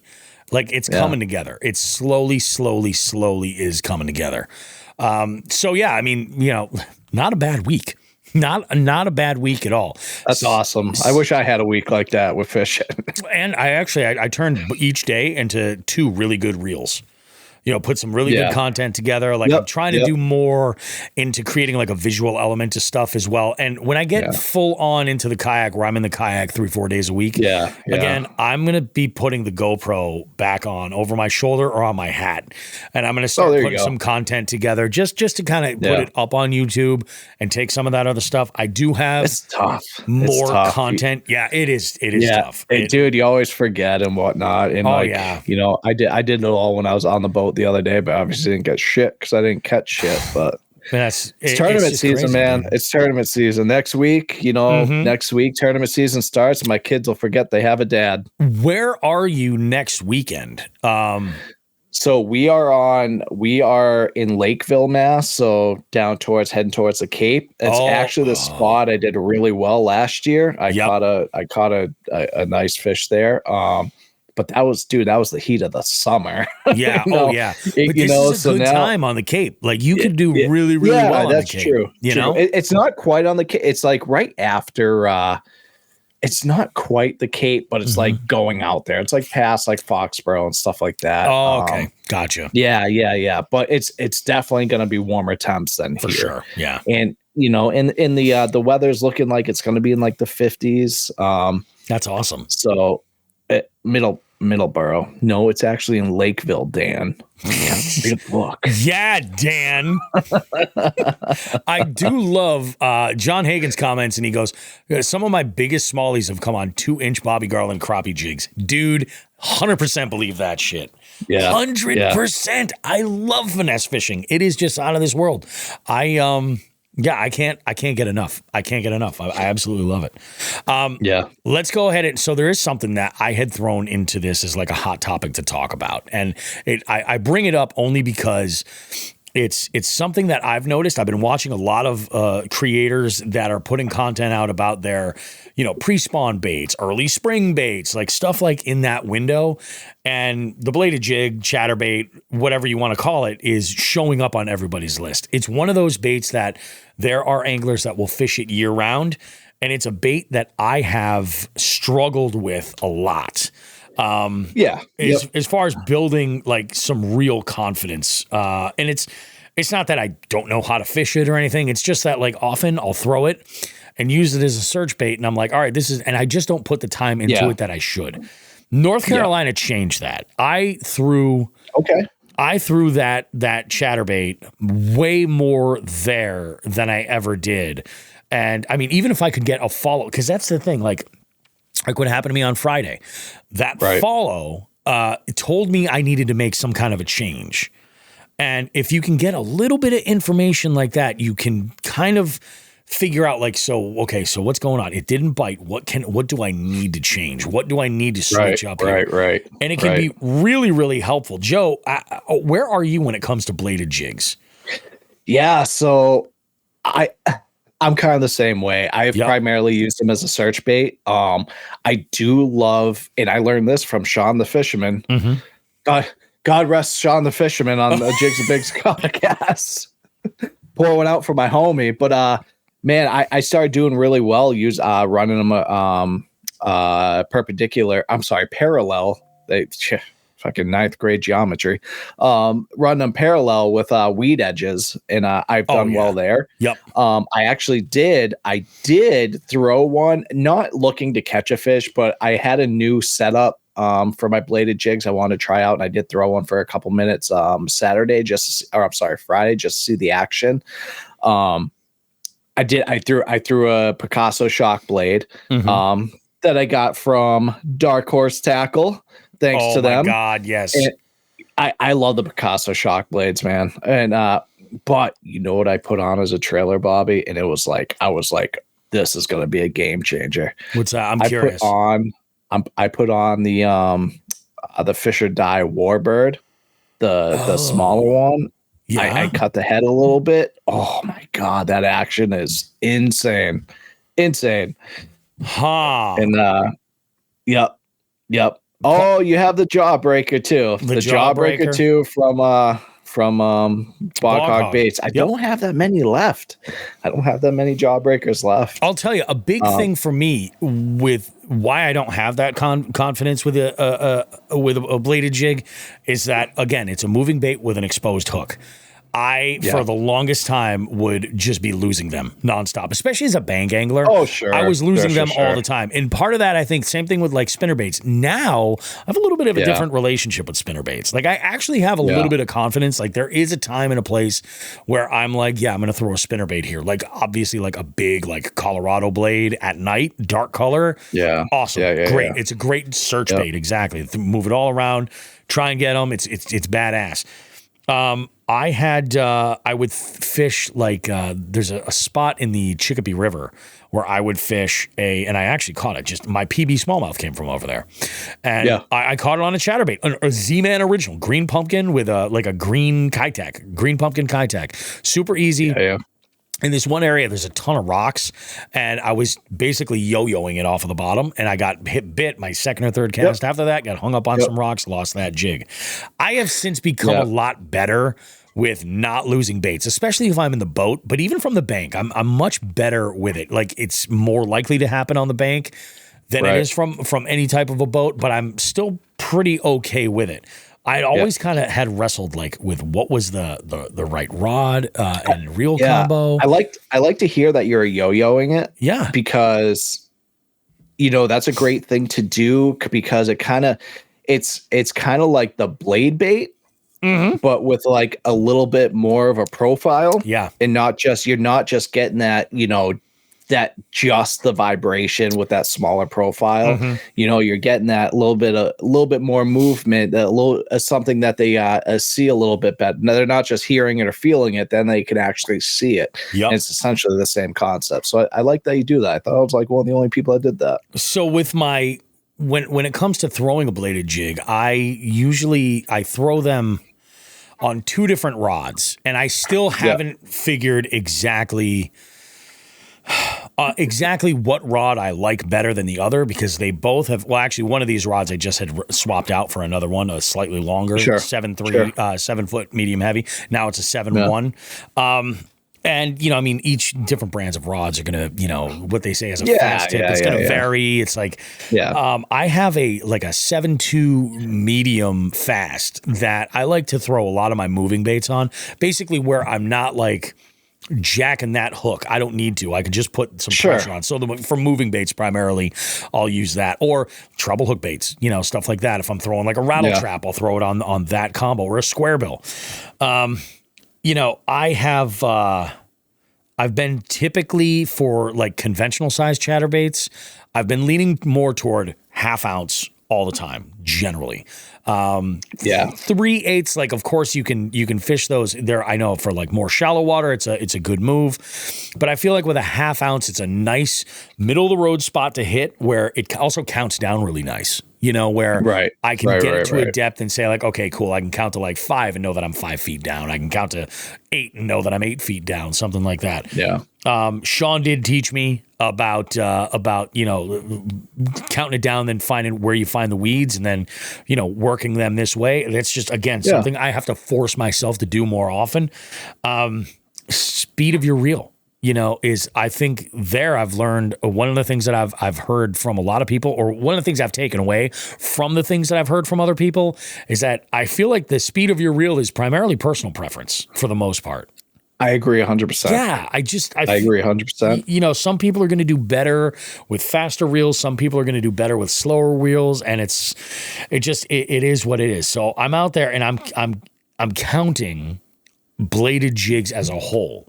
So my 1/8 ounce bladed jigs I'm throwing on my BFS or my 3/16, I'm throwing those as like a primary focus. Like I'm trying to see if I can cover water with that when I'm fishing from the bank. And then once I'm in the boat, I'm throwing a bladed jig generally as like, let's find, and just the tip is going to reveal why I'm thinking that. But the chatterbait is just, it's obnoxious. You know what I mean? Like in the water. Yeah, of course. Yeah, you can't deny its presence in the water. Like, you can't tell me that like a fish does not know it's there. You know what I mean? It rattles and creates so much intense vibration, especially when you start talking about those higher end bladed jigs like the Picasso shock blade. Like the Picasso shock blade is insane. I fished with that one from Dark Horse Tackle, and I went on their website and I discovered that you can buy them what they call bare naked, where it's just the painted head and no skirt. Right, no skirt. I'm like, and I bought a couple of their own colors to just try them out. Like there's a cool perch color that looks awesome, and I was like, yeah, we'll go ahead, we'll throw that.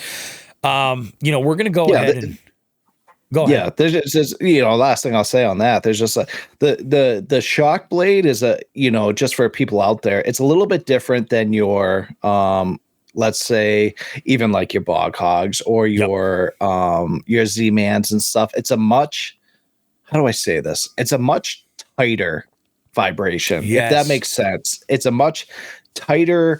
The vibrations are much. Bobby knows what I'm talking about here, but it's like the movement's not, it's much more intense, but it's a much quicker vibration. Yeah. Versus like the Z-Mans, your bog hogs, some of them, it's a more intense, spaced out vibration. And hopefully that makes sense. I don't think it did, but it makes sense to me. I'm just saying this, if you were to pick up a jackhammer, if you were to pick up a slobber knocker, if you were to pick up a shock blade and a jawbreaker, a clickbait, whatever the name is, and fish them, you're going to notice that there are intricacies in the way that bait reacts in the water as far as how erratic it is.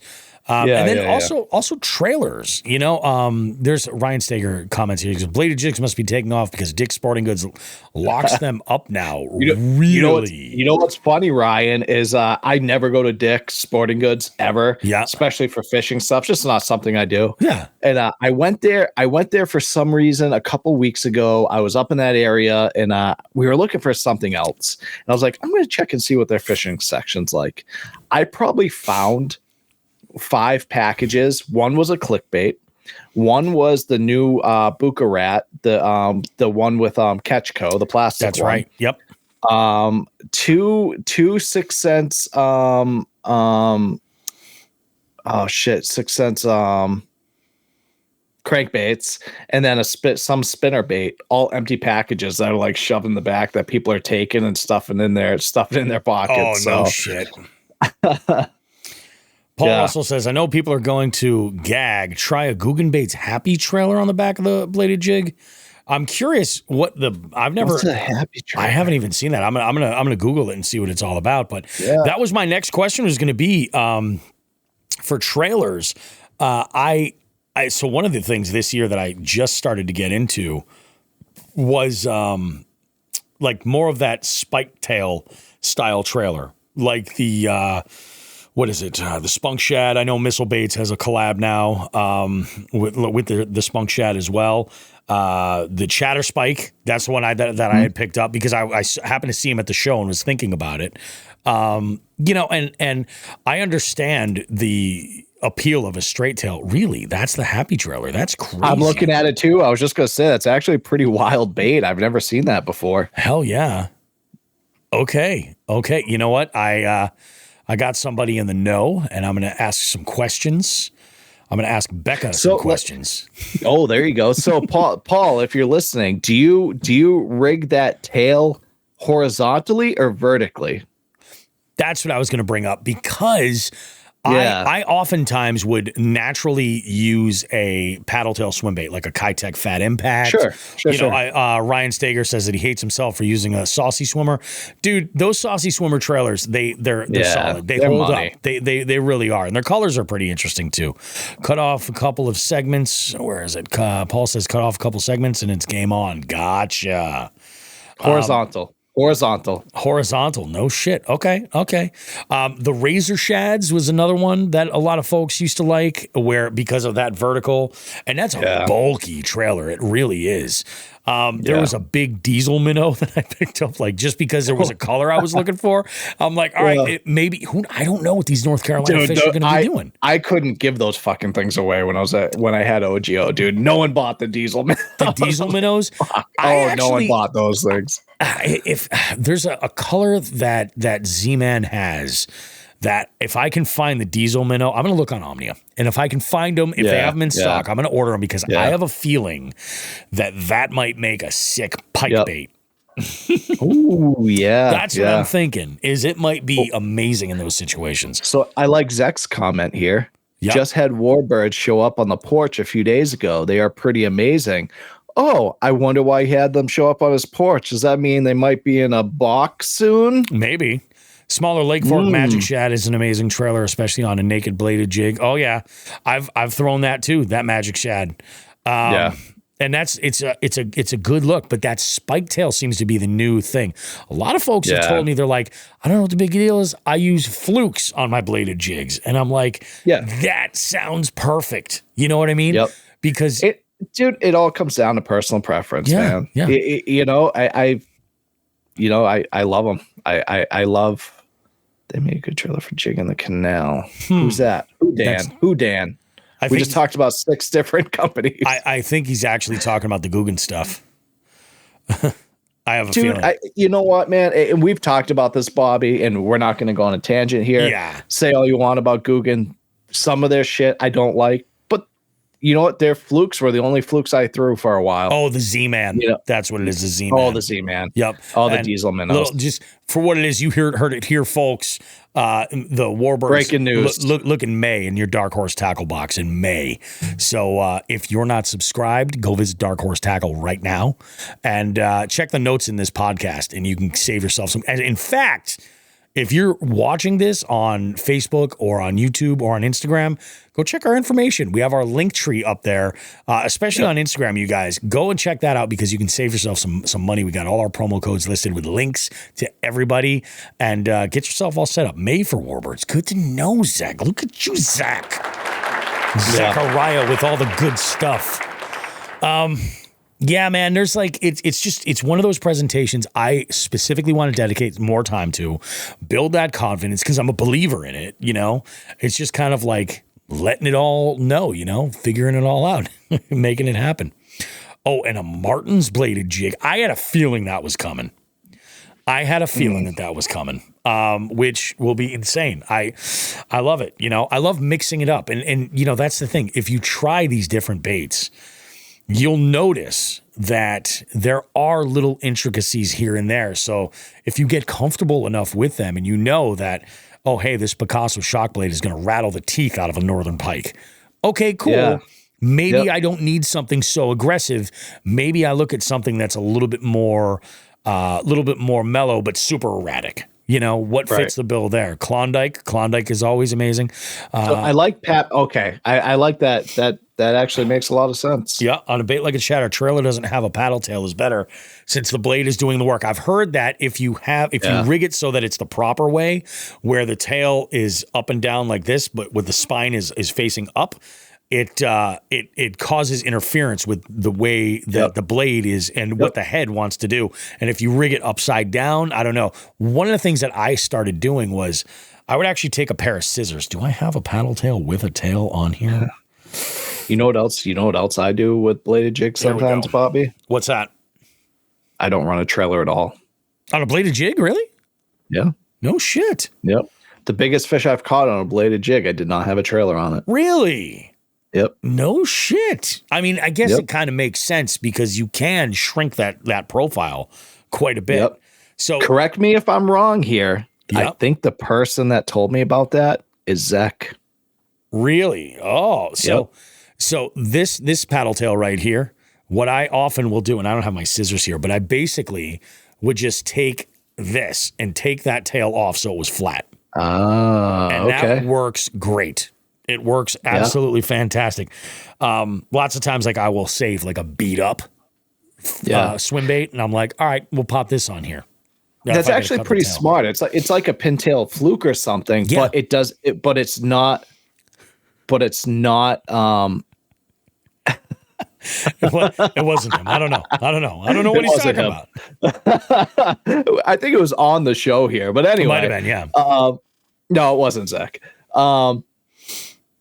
It's like a pintail when you pull it off, but not as erratic. You know what I mean? Because that plastic's a little bit tighter. Yeah. Yep. Yeah. I could see that. And it's still got a fat enough body to build up that profile a little bit. It's a good look, you know? I love it, man. I think it's awesome. Zach's going to murder me in my sleep tonight. He knows where I live. Bladed jigs in early spring. You know, I mean, people are talking about it, and it's a bait that a lot of people have a shit ton of confidence in. And I need to just get my shit together, you know? Pat Martin points this out. He says even something like a grub with a curly tail. Yep, that'll freaking do it unbelievably. I love a curly tail grub. And Somatis bait sells something like that, Dan says. Dan, drop by the house or I'll drop them off your house. I got something for you. I'm not going to say it here, but I got something for you. There we go. I love it. Oh, that is pretty awesome, guys. We're coming up on 2 hours for segment number 1.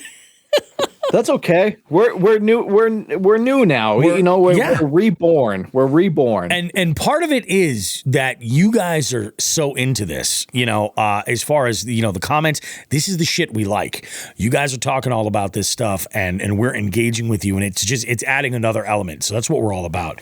Don't go letting people know about. Oh well, I mean, I think everybody knows throwing a spinnerbait without a trailer can be just absolutely amazing. Have you ever tried running a chatterbait with a trailer hook for those short strakes? I have not. I never run. You never run a trailer hook? No. I used to run a trailer hook on spinnerbaits.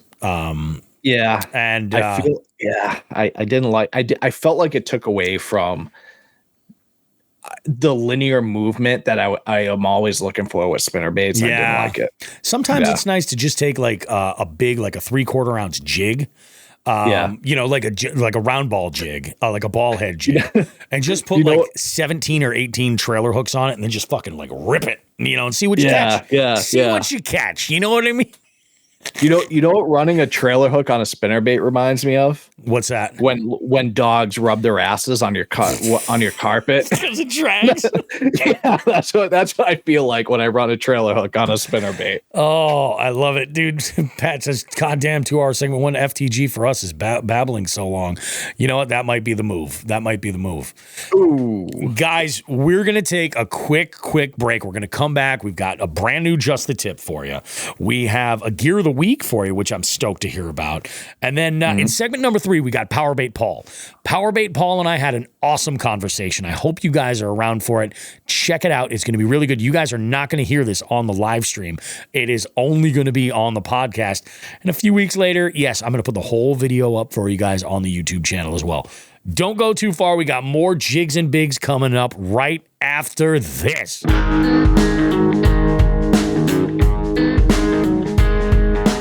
Jigs and Bigs wants to take a moment to say thank you to our partners for helping us continue to push the limits of our fishing adventures and bring you amazing long-form podcast content. We need to thank Dark Horse Tackle, Omnia Fishing, A-Bay Lure, The Bay House, and The Ship Motel. We can't forget about Three Bells Outfitters, Torres Sunglasses, and of course, Reaction Tackle. Be sure to check the description of this podcast for any associated affiliate links or promo codes they've generously provided our listening audience. Again, we cannot thank our partners enough for their support. Please consider supporting them and supporting the show in the same process. Thanks.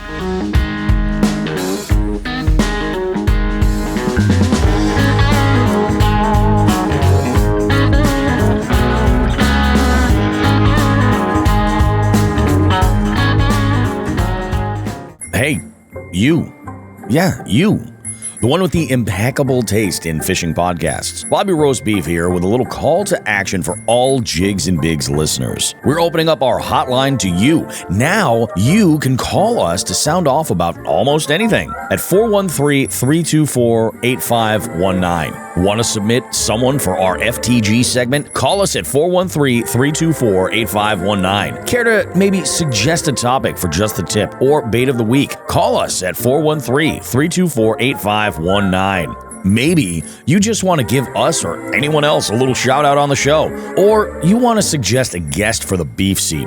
You guessed it. Call us at 413-324-8519. The Jigs and Bigs hotline is there for you to leave a message with us 24/7. Just call 413-324-8519. Also, you can check that number in the notes of this podcast.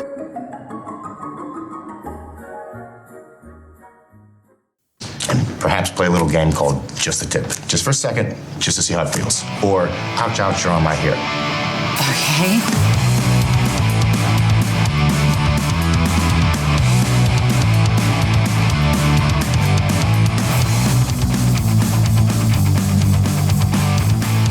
Alrighty, guys, Just the Tip this week. It's Jigs and Bigs goodness, segment number 2. We got a good Just the Tip this week, and this actually comes from, it was a suggestion that Sean the Fisherman had made a little while back, and he'd asked me, he was like, why did you start throwing like a finesse swim bait? Or why did you start throwing this? And he would always ask me these questions, and I'm like, well, because I have history with it, and I can catch fish with it, and it makes sense, and things like that. Now, obviously, there's certain sorts of elements where you kind of, you can lean toward what the conditions that you're fishing in. You might not necessarily, you might be throwing into like pads or some shit like that and punching. And there's different techniques that are like really specific to the situation, the real situational sort of things. But in the more grand scheme, like when you're searching for fish, like if you're in a body of water that you're like, maybe you've looked at a map and you're like, there's a drop off here, there's a hump here, that looks good. I'm going to try and run such and such in this area. Oh, I found some weeds that are over in this one region or something. Maybe I'll put something together.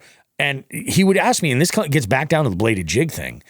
He would say, dude, why not just start with the most aggressive, the most obnoxious presentation?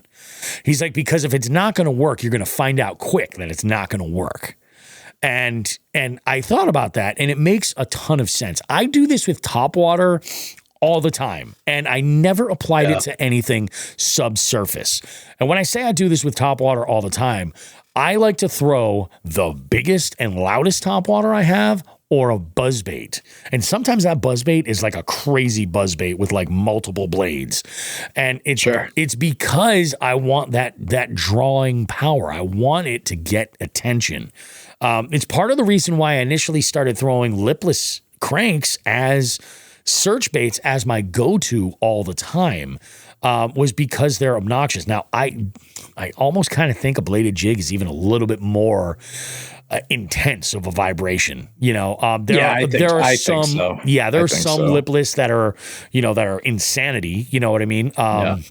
And you can play with different things with like lipless cranks, like using a one knocker or a silent, changing up the sound property or something like that. But if you can get, you start out with like the most obnoxious presentation. And this has even worked with the BFS type stuff. Like I will throw that downsized bladed jig. I'll throw a crank with rattles first. And depending on what the fish are telling me, and sometimes it means like nothing, I'll then incrementally kind of work down to something. I won't necessarily go mute and throw something that's super, super finessey, like a tiny, quarter ounce jig head with a trailer or with a paddle tail on there or something like that, which is generally how I lean in to kind of fish a little bit. So, I mean, there's sometimes where like, if I'm fishing, I hate to use the example of like stumps or something, but I'll say like something that is like weeds that are like like shallow weeds that go to the top, like where it's slop. You're not going to throw a chatterbait in there, but you might want to throw a chatterbait along that outside edge and try and get something to grab at it from outside of that edge. So get outside of it and try it that way. So it's more of a logic tip this week than anything else. It's like if you're starting in a situation, you're like, I don't know what to do, lean toward that more obnoxious presentation. And when I saw what I saw on the water this week, when I started out with that, it was still finesse. It was still super tiny. It was an 1/8 ounce bladed jig from Jackal. I started throwing that, and I had a fish swipe at it, 2 different fish swipe at it and not actually commit to it. I knew that there was something I had to change, and in changing to something that was slightly more subtle by ditching that blade, but keeping about the same size with the skirt and with the trailer, paid out huge. And granted, that might just be one instance, but it's one of those things that I think you will see. It just makes much more sense over time. Start out with a more obnoxious presentation than you're expecting to, and you might be surprised, but be ready, because you might have to make a change. Yeah, for sure. Yeah. What about you, Joe? Like, have you had any experience with this? I'm kind of the same way. In my mind, you have to kind of see, because the way the fish are going to act. I'm talking bass here. The way the fish are going to act could change day by day. Your water temperatures, your conditions, your weather conditions. Oh, gee, excited to have my bro take us out fishing next month. That's my sister's coming from Michigan. I know it is. That's awesome, dude. Nice. Yeah.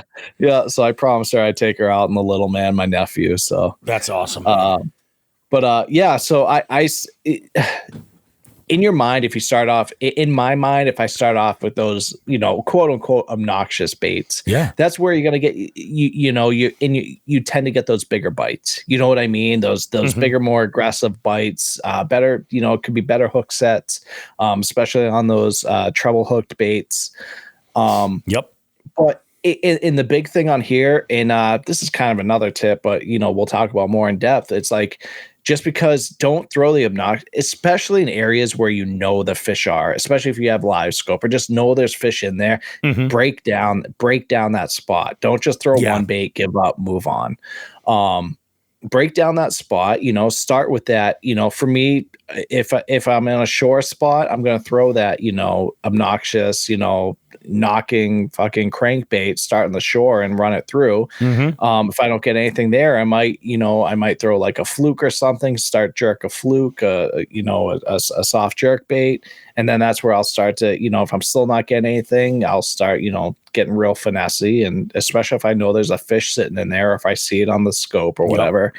And, so I'm going to work it. I'm going to break down that spot. One thing that I personally need to work on and get better at is breaking down spots. I am known to be like, if I don't get a bite in fucking 5 minutes because I have super ADHD, I'll move it to a different spot, and I need to stop doing that. So break down that spot. Start at the top and work your way down. I love that. Dan Griffin chimes in here. He goes, especially this time of year, low, slow, and get them broken down. It's true, because those fish can be so...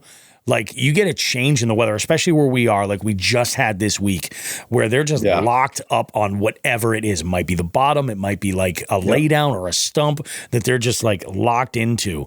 And you have to actually get that bait directly over there. You have to get their attention. It was actually a swim bait video from Tactical Bass a year or two ago, I think. And I was watching it, and this was when I think it was about a year ago, because I was just getting into throwing mag drafts.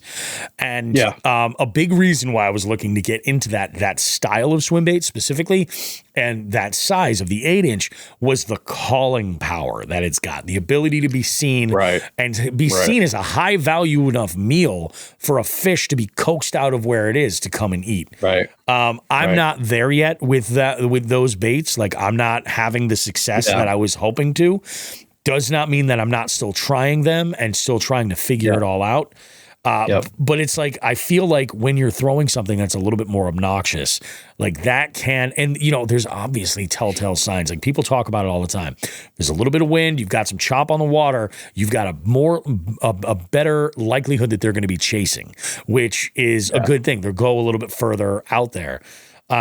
There's a lot of tips that I have learned that I think now I'd like to kind of share with you guys. And I also want the jig heads and the jig head community to chime in as well and call me out. Like if I'm fucking talking out of my ass, like let's have a conversation about it, because that's what Just the Tip really kind of is. Like it's a learning space, and that's kind of what it's all about. So I would actually venture to say if the jig heads wanted to submit a tip, they should absolutely feel free. Yeah, why not? Why not? They could use the hotline to call it in and go that route. I personally but getting back to this tip specifically, like I do think I'm like just logistically thinking, like start with that loudest bait, get the attention, and if it's a little something else that's got to change, well then you can go ahead and do what you got to do. If you're in a boat, you're in a kayak, plan out your rod selection and what you're rigging, with that in mind. So maybe you start out with something that's like, maybe I'm throwing a chatterbait and then I'll throw a swim jig if I'm not getting bit on that chatterbait. Well, I will be totally honest with you. When it comes to specifically that choice, do I throw a swim jig? Do I throw a chatterbait? In a situation where I throw a swim jig a lot is when I'm dealing with a lot of wood. Because I get hung up all the time with chatterbaits. Yeah. There are some like the cross eyes ones that have weed guards, which I might start toying around with to kind of like bring that into the fold. But like with a swim jig, you're getting number one, you're getting the dual action with the skirt. And whatever trailer you're putting on, but you just don't have that obnoxious, loud vibration, and you can kind of eliminate that. That's a good move. So when you set that up, plus I like to have a swim jig tied on anyway, because I'll use it just as a straight up jig, throw it in the cover, and see what happens. It'll work great for that. So like when you're organizing what you're, if you're like me, I'll go to a body of water. And before I take my kayak off the boat or off the trailer or anything, I'll look at the color of the water, the visibility, stuff like that. Sometimes I'll even take a rod and just like throw some kind of a bait and see like what the visibility actually looks like. And then based off of there, I might make a couple of judgment calls about what I'm going to do. Because that's what I like to do is set myself up and I'll make whatever changes that I have to do. I've done it before where I've jumped in the boat with whatever was rigged up and I'm like, this isn't the right thing. And then I'm wasting time changing stuff out. So take that time ahead of time and do it. That's a whole other tip. But I definitely starting with that more obnoxious presentation is the way to go. I feel like your way down. We should probably have a conversation. I think this would be a popular one. Conversation on when to throw a spinnerbait versus when to throw a bladed jig. Because there's a lot of people that think that they are interchangeable. And I think that in some instances they are, but sometimes they'll bite one and not the other. And I'm curious what maybe experiences folks have had that where they can kind of, provide a little bit of sort of insight as to what might be the difference. What do we got here? Jay Manning says, just saying welcome to the Facebook grifters, LOL. Oh, God, my God. I mean, I had a good time the other day. Oh, hell yeah. Dan Griffin says, I'd look at drops and a slower bat. The fish are lazy right now. They're looking in, but I am more of getting it in their face. If they don't bite a slow-moving bait, I feel like they're not going to eat. Again, low and slow. You're not wrong, dude. Like, low and slow is a big deal. This time of year, you have to be fishing so slow. It's like, it sucks. Yeah. No, it really, really does. But it's crazy. Like a little change in temp. You get, a warm night overnight and, for a couple of days, and that can just get them fired up. Or on the other side of it, sometimes you'll get like a night where it's just been real stable all the way through, and then a little bit of rain comes through and it drops that temperature and just kind of like gets them all jacked up. Think about it this way. This is how everyone needs to kind of think about it. At least us, like Northerners, New Englanders. Yep. So it's 20, 30, high 30s outside. We're not moving around. We don't want to be outside. We don't want to do anything, but we get those 50-degree days, and all of a sudden everyone's out there. The temperature gets to 50. Everyone's out there doing yard work, all that stuff, like motivated, moving. Yeah. It's the same thing with fish. And that's when they're biting. Yeah, you're right, man. You're right. I love it. Let's go ahead and do it. I'm excited to hear about this. We this week have no FTG because you motherfuckers have been on your best goddamn behavior. I have been out fishing my ass off this week. I've been out running all over the place. I haven't had any kind of bullshit going on at all. So what I do want to do is use this opportunity where FTG would go is to tell you guys straight up. So Jigs and Bigs has a hotline that we use here on the show. The hotline phone number is 413-324-8519. Hang on. That number again. 413-324-8519. That name, that is for you guys to call in and leave us a message because we really don't answer that line at all. We don't answer it at all. It just goes straight to voicemail. And you can use that phone number for a number of things. You can call in an FTG. Something's going down on the water. Use that opportunity. When you're all fired up and out of your fucking mind, call us and leave that because that makes for great podcasting. If you want to just give a shout out, you can do that too. If you want to, if you want to submit something for Just the Tip, go for it. Anything like that. If you guys want to call, leave us a message or just say hello and give us a shout out, we're probably going to use it on the show, to be perfectly honest with you. Most likely we're probably going to use it on the show. And it'll be good stuff. So feel free in FTG, especially this season, because you know what's going to happen. You're going to see idiots out there on the water. Karens abound. We want to hear your stories, man. This is your opportunity to sound off a little bit. Oh, God. So he goes, not enough folks work a bladed jig like a jig. And that's true. It is a jig, after all. And then Pat Martin says, is that where I talk to Uncle Frank? Is that right? Yes. That's where you talk to Uncle Frank. Speaking of Uncle Frank, that was a Sean the Fisherman original right there. But have you watched that documentary? Because you're the right age, Joe. Have you watched that documentary about Nickelodeon? I've been hearing about it. I haven't watched it yet. Yeah. That's it. The wife and I want to watch it.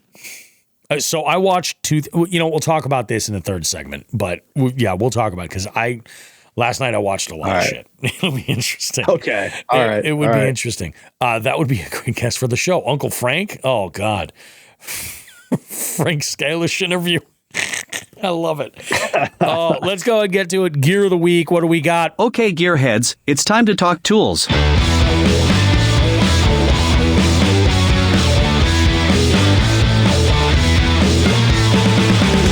Jigs and Bigs gear of the week.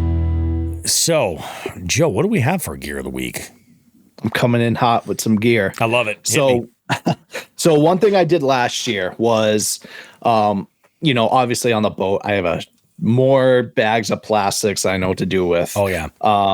And I was putting them into like 1 gallon Ziploc bags, because I've seen some people do that. And I realized it wasn't working for me. I was like, I don't like it. It's just not for me. It just doesn't, I just pile them into the little compartment I have them in. Hated it. The OCD in me didn't like it. Yep. So I searched for something. And what I found was the 6 cents bait bags. They have a large and a small version. They're like $15 for the large, $10 for the small. They hold I only use the larges. They hold, I don't even know. It's got to be at least like 20 to 30 bags of plastics in there. Oh, all right. And nice. And the good thing about them is they are, they're cubed. They're like rectangular, and they like just look neat. They fit neat into my compartment. I can label them, because I separate all my craws, swim baits, worms, my drop shot baits, my shaky head baits. And that has just given me the opportunity to do that. I wish I had one here to show you guys, but I don't because they're all on the boat. But the 6 cents bait bag, they're awesome. I highly recommend them. They're zippered. They, they hold up well. They're awesome. And it's a pretty fair price. I bought if you're buying a bunch of them, it can get pricey, but I promise you they're worth it. They do have them. They did have them on Omnia. I think they're all sold out, unfortunately, on there. But they are in stock at 6 Cents Fishing. Even if you go, they're in stock. Oh no, I take that back. I take that back. No, they are out of stock right now. Yeah, it was like all variations because they're popular. Once people start to see them, they're super popular. They're awesome. Mm-hmm.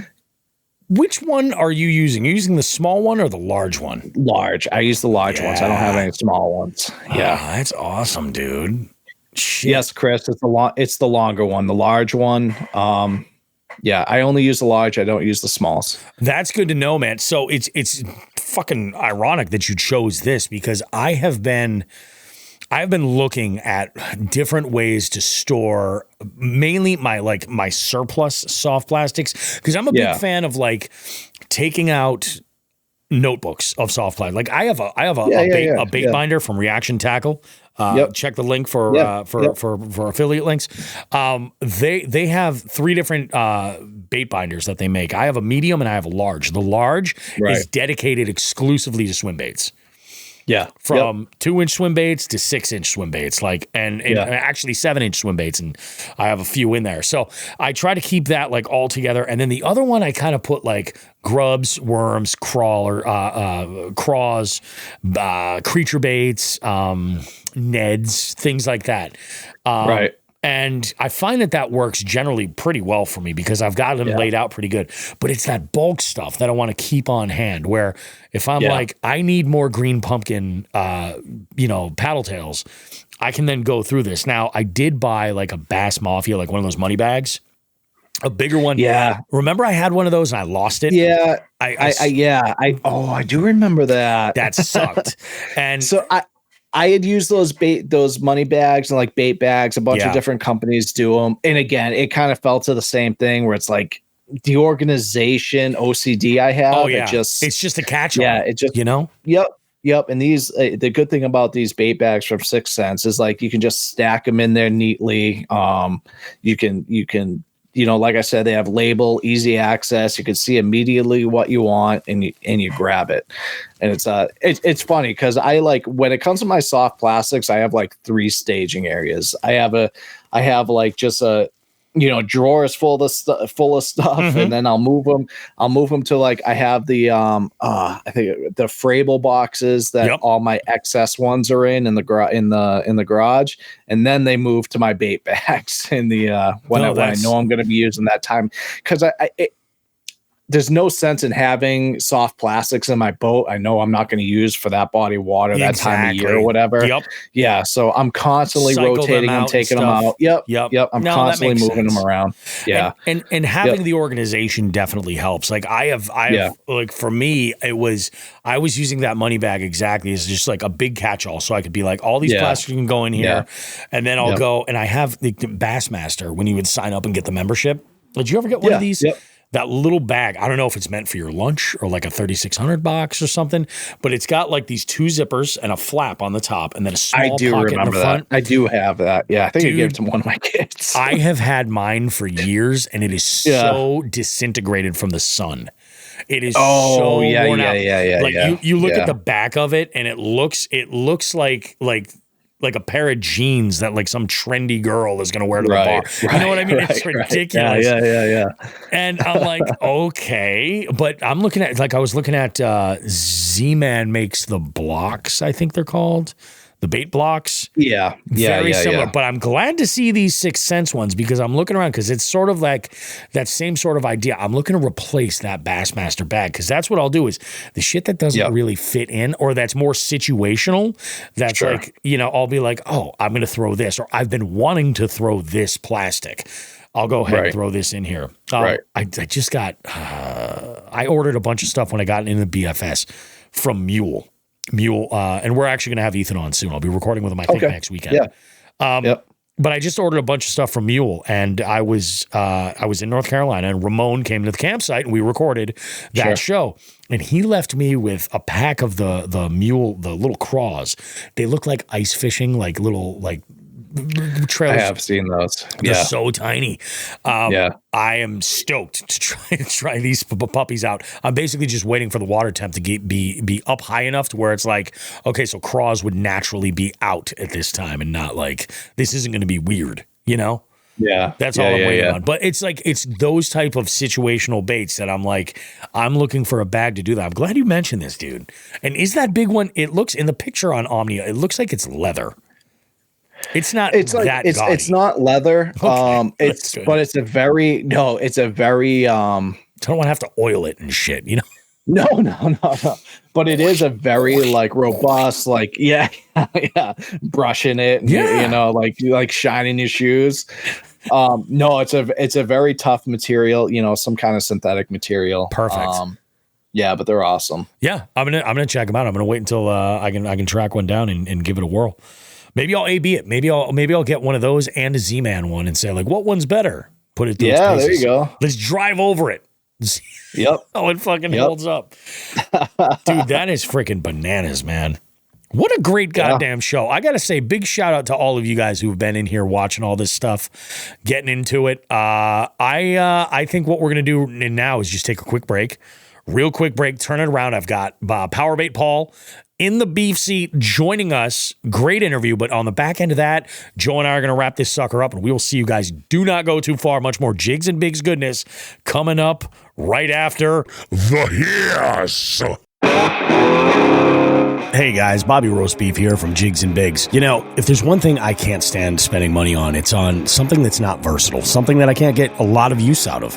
I want to talk to you about Frost Buddy. What Frost Buddy is it's one of those can coolers. I've seen these before. In fact, I have some that are limited to only fitting one specific size of can, like a standard 12-ounce can. I stumbled onto Frost Buddy, and I was blown away with it. So versatile. Fits standard cans, tall cans, slim cans, and even 12-ounce bottles. And the magic is the insert fits all of these items in various stages within the insert. And when you take that out, you can fit a full 16-ounce tall boy can. In fact, it even doubles down on being versatile with the coffee lid. And on my recent trip to Chickamauga, I had a field day with this thing. I was throwing beer cans in it. I'd have coffee in the morning. On the drive, I was throwing in all different sizes of cans for different canned coffee products to keep me awake on the long drive back. The thing was amazing. So I recommend you check out Frost Buddy. If you're in the market for either a travel cup for your coffee or a can cooler at all, either one of those, check it out. For the money, you cannot go wrong. What I've done is this.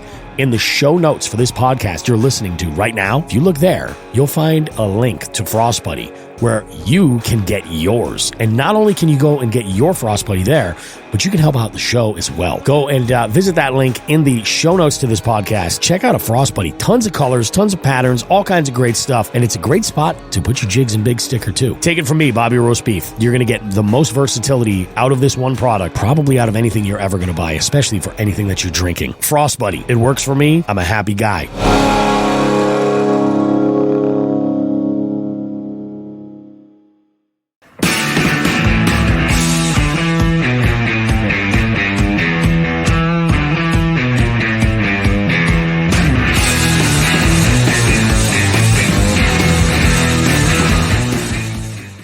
Alrighty, guys. Bobby Roast Beef here. Another episode of Jigs and Bigs. We got a great interview right here. I'm joined now by Powerbait Paul. Powerbait Paul is a content creator. I would probably say reluctant content creator, but your name has been thrown out there a bunch. Before I even interview Paul, I'm going to kind of explain to him how this all came to be. Your name came up during a trip that I was a part of, visiting North Carolina and fishing with the one and only Jabberhammer, Paul Roberts from Bass and Brews. And we were sitting around the campfire one night having a few beers, and we were talking about different guests and all kinds of stuff. And your name came up. He was like, "Have you ever had Powerball Paul on?" And I was like, "What the hell are you talking about, man?" I was like, "I've never even heard of Powerball Paul. What are you talking about?" He's like, "I figured we would have had him on because he's a Northeast guy. He's in your corner." Now, yeah, you're in the Northeast, and Paul likes to think that we actually had a conversation about the geography of New England. What makes New England, the states that make it up.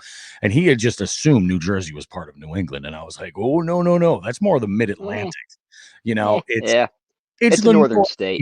Yeah, it is. It is certainly a northern state, but New England is that six and that six alone. But it's amazing. Everybody thinks that we're so connected. So this got me kind of curious. I was like, I got to look up this guy, Powerbait Paul.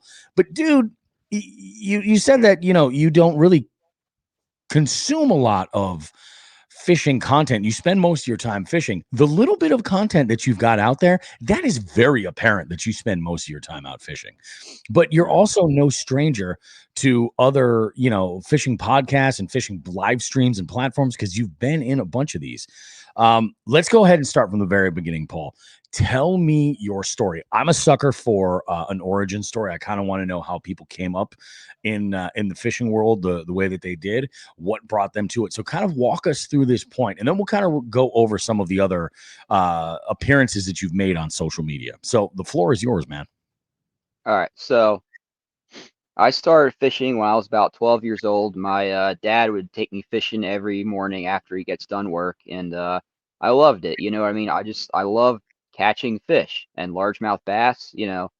They quickly became my obsession. I love bass fishing, loved it ever since I was young.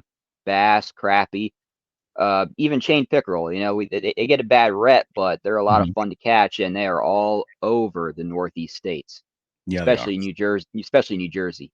But and then eventually, as I got older, I'll go fishing with my dad in my teenage years too.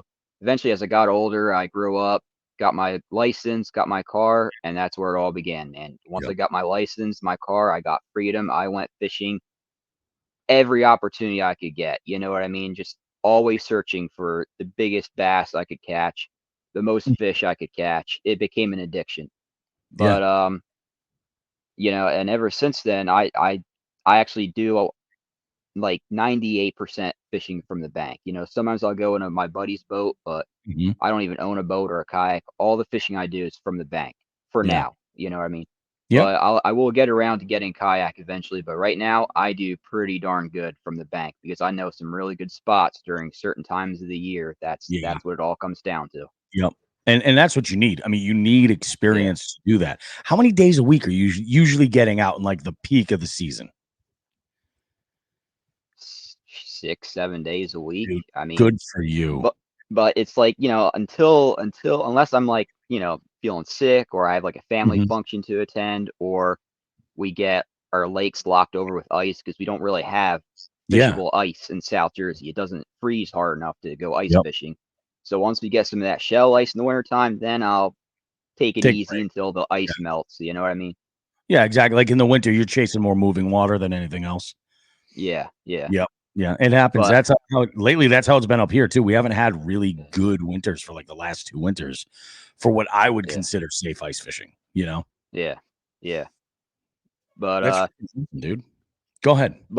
But in the wintertime, man, don't get me wrong. In the wintertime, I still grind as long as there's open water. I've caught some big fish in the winter. Like I've caught almost all of my biggest chain pickerel in the wintertime, like up to 6 pounds. Big pickerel. Nice. And the 2 biggest bass I've ever caught in my life, 6 pound 7 ounce and 7 pound 11 ounce, was in early winter and late winter in the colder months. No kidding. Good for you, but dude. I want to tell the story just right off the bat. Go for it. In the beginning of the month, I was out fishing South Jersey doing my pond hopping with a buddy who came down from Central Jersey down to fish with me, and and we're just doing some pond hopping. He caught a decent 2 pound bass. We got a few pickerel in between us, and then I hook into something, and my rod is just bent. Like it feels heavy. There's I've caught a lot of big pickerel at that spot this winter. So here I'm thinking, okay, here we go. Another 4 or 5 pound chain pickerel, fun. And then I see the biggest bass I've ever seen in my life just shoot up out of the water like a tarpon. And man, when I tell you that my heart just stopped, it's like time just stopped. It's all of a sudden, dude, it's like I have got to do whatever I can to land this fish, because if I lose this fish, it is going to crush my soul. That thing was so big, dude. Then I'm yelling to my buddy, "Yo, Tom, I got the biggest bass I've ever seen on my line, dude." And he's come up for a head shake, and he comes running down the bank. So I'm just fighting this thing, and I'm just backing up. And once to get it towards the edge of the water, he bends down and lips it for me, and I just freak out. Yeah. We get him up on this. we get him up on the bank, get him on the scale, 7 pound, 11 ounce. And my buddy's been fishing since the 90s. And, even he's never encountered a 7+ in New Jersey before. It's just a fish like that is so rare. You're not lying, man. They're up here. Those those size fish are up here. There's just not many, and it takes a lot of filtering through a lot of different fish in order to be able to catch them. 7 pounds. Was that your PB? 7 pound, 11 ounce. That is my PB. That's a big fish, dude. That's a good for you, man. I beat my previous PB by 1 pound, 4 ounce. 6'7" was my previous. Shit. That's a nice jump, man. Good for you, dude. Yeah. That's awesome, man. I think that's the thing. A lot of people, they talk like fishing in the Northeast is, it's just small fish. It's like, it's not that it's just small fish. And actually, I think, a lot of people are surprised. Like when I tell them the state record largemouth from Massachusetts is 15 pounds, jaws drop, but it's got a lot to do with the, I guess I'd have to say it's got a lot to do with the forage, like what part of the state, where about they are, what's going on in that area. But like they can absolutely get up here if it's the right kind of body of water. Right. Do you do any competitive fishing at all? Or are you just strictly just for the love of it, like because you're into it? Oh, I've fished a couple tournaments, a few tournaments with a few buddies. Actually, not last year, but the year before, I actually fished a tournament with Brian the Carpenter, Mike Iaconelli's buddy. We actually took second place on a South Jersey lake.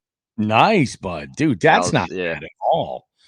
That's freaking awesome. So yeah, you're getting out there, you're making it happen, but like you're not, and that's the thing. I love that. I always ask, a lot of these questions to figure out what like sort of niche in fishing any angler can be. And, you're not ever pigeonholed into one area. Maybe at a certain time you're into something. Like a couple of years ago, all I was really doing is fishing for bass primarily. And then we started doing our online multi-species scavenger hunt style tournaments. And it's just changed the way that I fish completely. Like now I'm way more excited about diversity in the stringer, catching them all, and it's like, lately I've been making the joke, like with Pokemon, it's like, this is what it is for like middle-aged Ben. Gotta catch them all. Hell yeah, man. It's a blast. Yeah. I absolutely love it, dude. So let's go ahead. Let's talk about some of the podcasts and some of this live streams and the other content that you've been a part of. Walk me through that. Like, how did those doors open, and what programs and what shows have you been on? Well, probably the number one thing that I've ever been a part of is Ike Live. I've been a part of Mike Iaconelli's podcast. There's a pretty cool story. Yeah, that's what I wanted. Yeah. There's a cool story about the day I first met Mike Iaconelli. So this was April 1st of 2021, opening day for trout fishing, catch and release only for 1 week in New Jersey. So I'm like, you know what? I never caught rainbow trout before. Let me go try and catch a new species. You know what I mean? Just for the heck of it, adding a new species. So here I am, trout fishing along the bank with a Vibrax spinner. I already caught like 9 of them. And I see this guy in a bass boat. And I can't tell from a distance, but I see on the boat, it says Ike Live. I'm like, no way.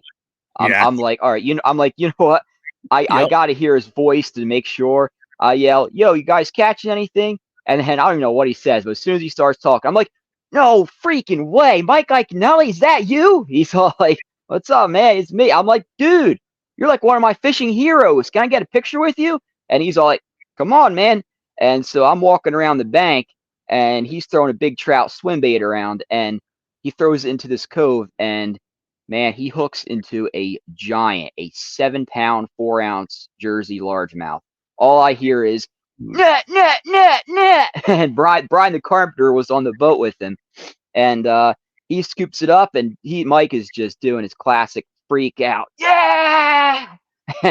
Oh, hell and yeah. then so he it was incredible. So then he steps up onto the dock to get a picture with me and holding the 7 pounder. It was incredible. Oh my God. And then it was awesome. And then a year later, he invites me on to be a South Jersey correspondent for the 2022 Ike Live series. I've been to his I've been in person to his studio, got to talk about the local fishing.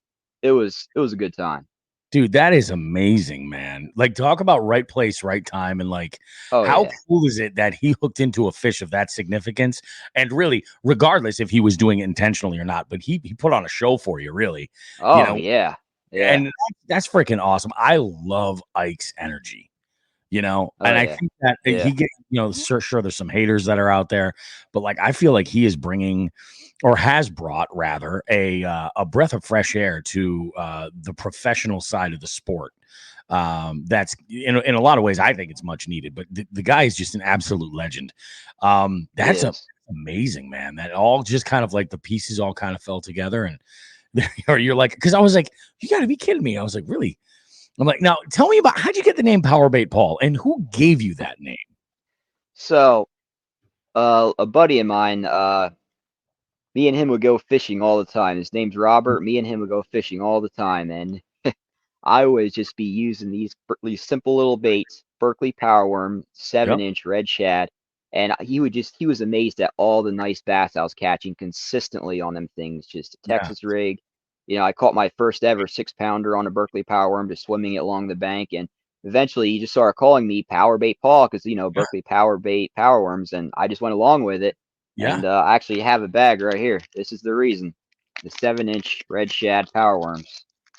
These little baits are I've caught probably more bass on this bait than I have any other lure. It's a great bait. I have exactly that color in my tackle bag. Exactly that color. And man, I'll tell you, those baits, they stink so good. They do, man. It just, you know what I mean?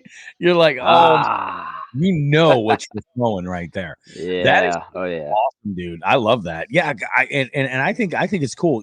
And that's how it is when it comes to like monikers and names. Like, somebody's got to give it to you, and it's gotta flow. And as soon as the Jabberhammer said to me, he was like, "Oh, you got to get Powerbait Paul on the show." I was like, "Hell yeah, I do.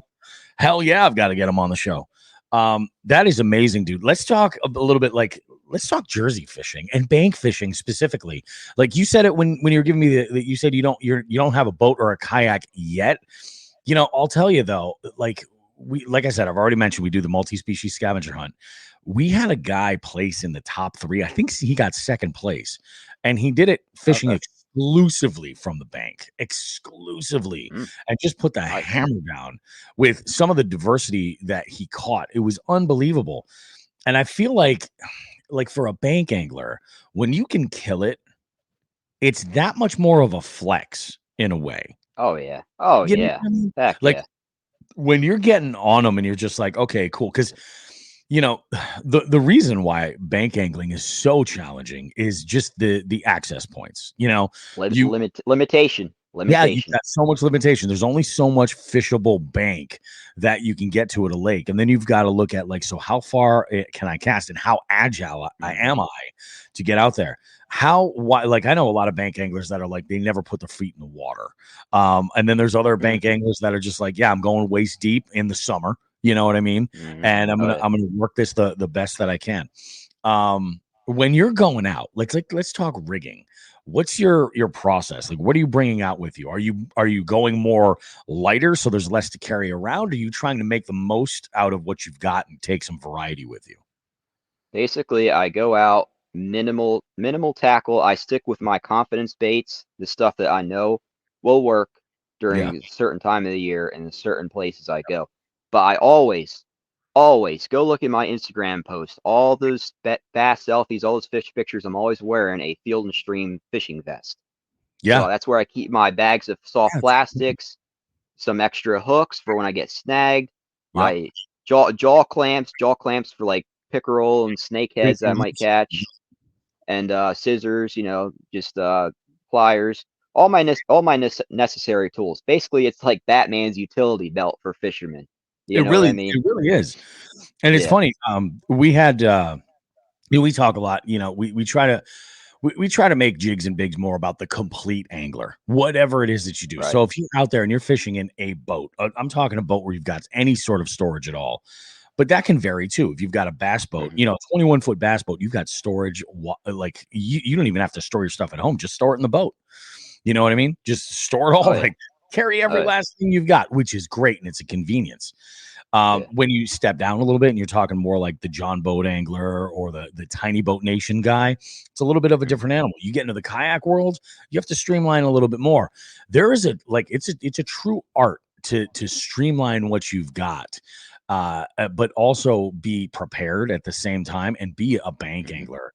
I've done it all, man. I've tried different backpacks, sling packs. I found are some of my favorites. But now, like I've noticed this year, all of my bank angling I've done, and to streamline it yet again, has all been BFS.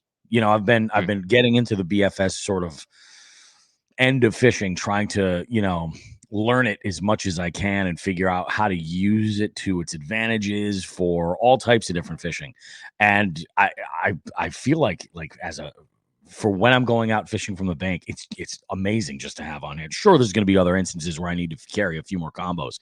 How many rods are you carrying out with you?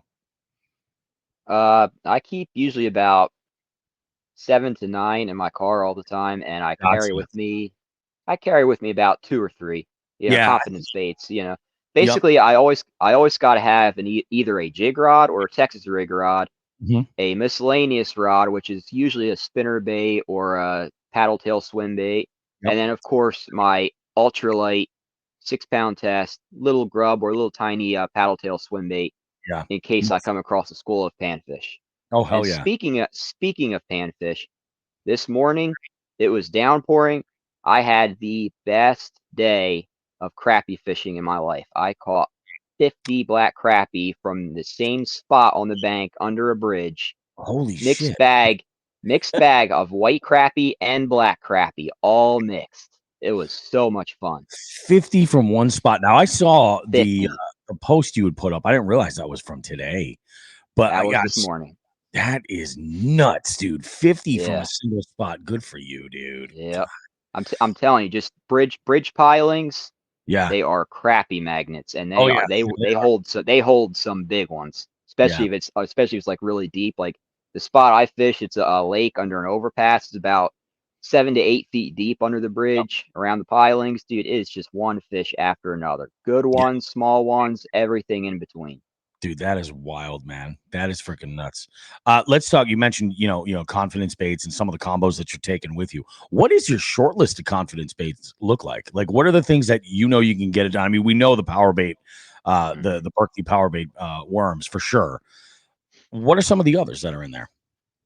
Well, some of the others are speaking of jigs and bigs. I knew I was going to talk about the Bitsy Bug.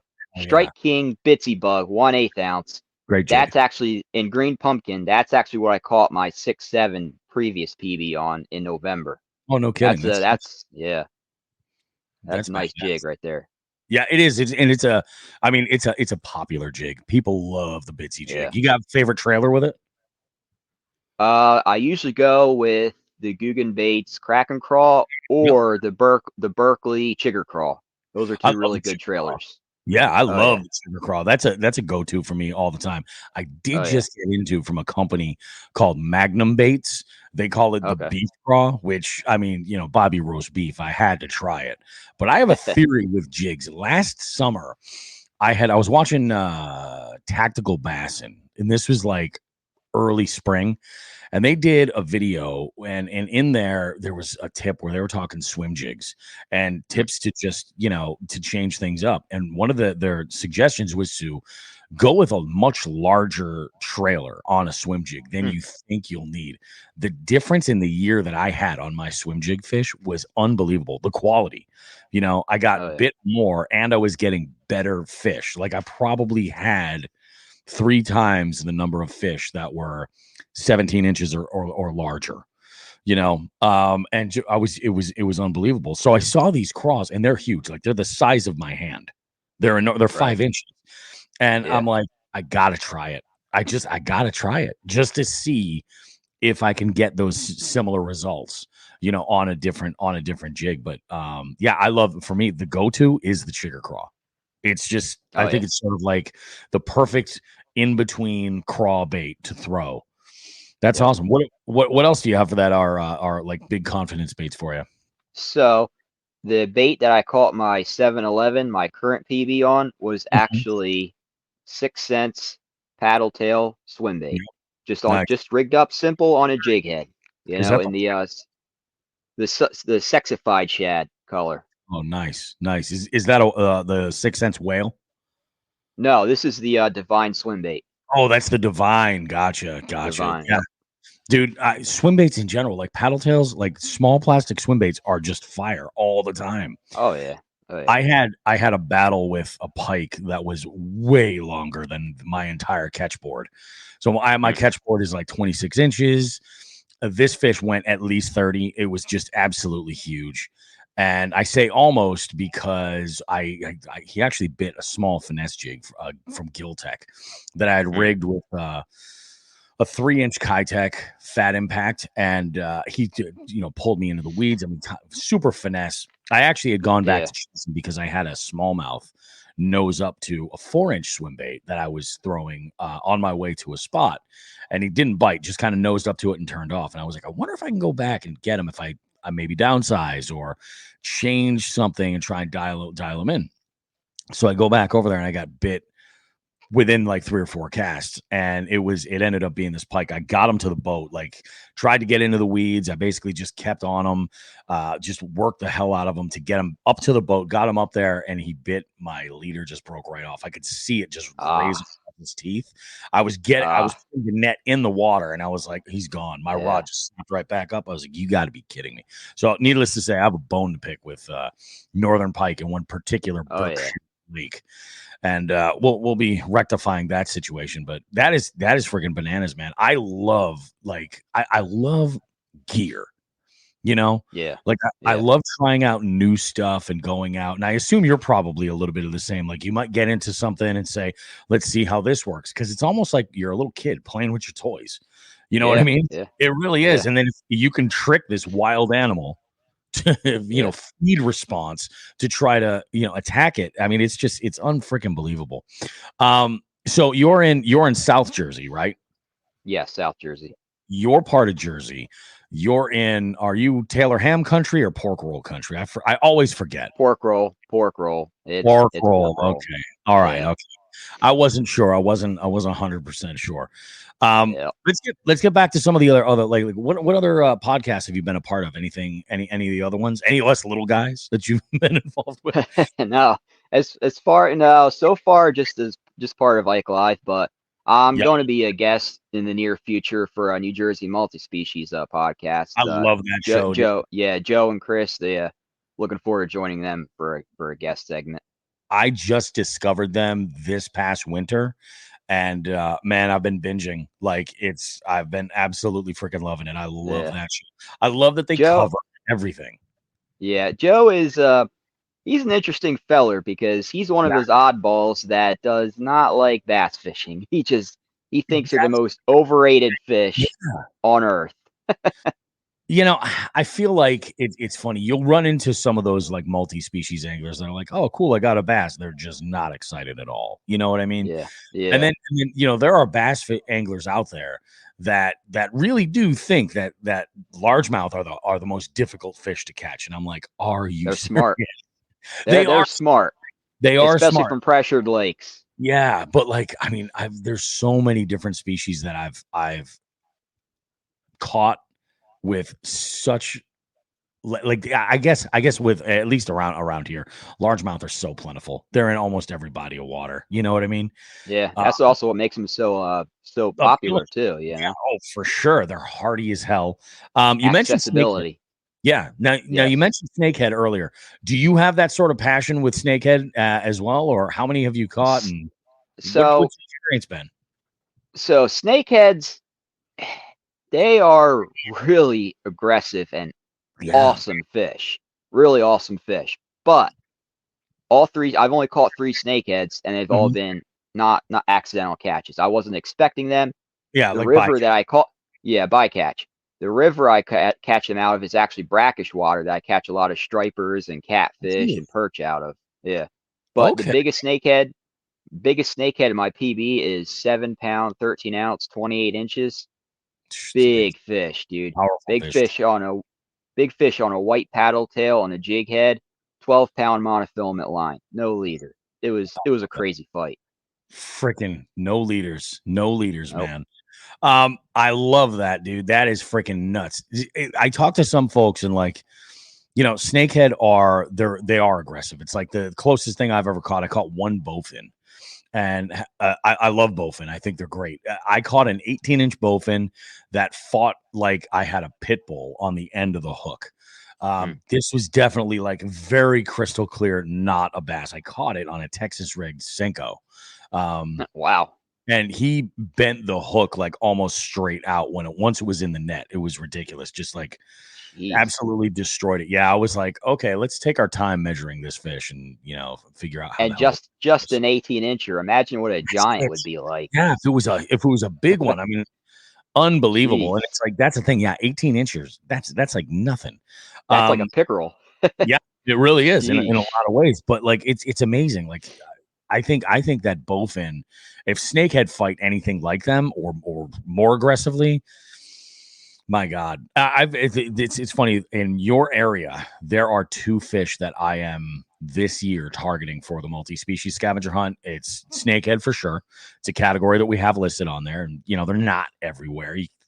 There's rumors that there's been one caught in Massachusetts in the past couple of years. I mean, it's only going to be a number of years before they make it up here, which I'm fine with. Oh yeah, yeah, they're fun. That exactly because they're fun. And then there's another one, and then blue cats. We don't have blue cats up here, and we in don't the have middle them either. Yeah, you go, but it's not too far, and you can get them. Yeah. Yeah, we the only three species of catfish we have, or should I say the big three we have, are channel cats, white cats, and bullheads.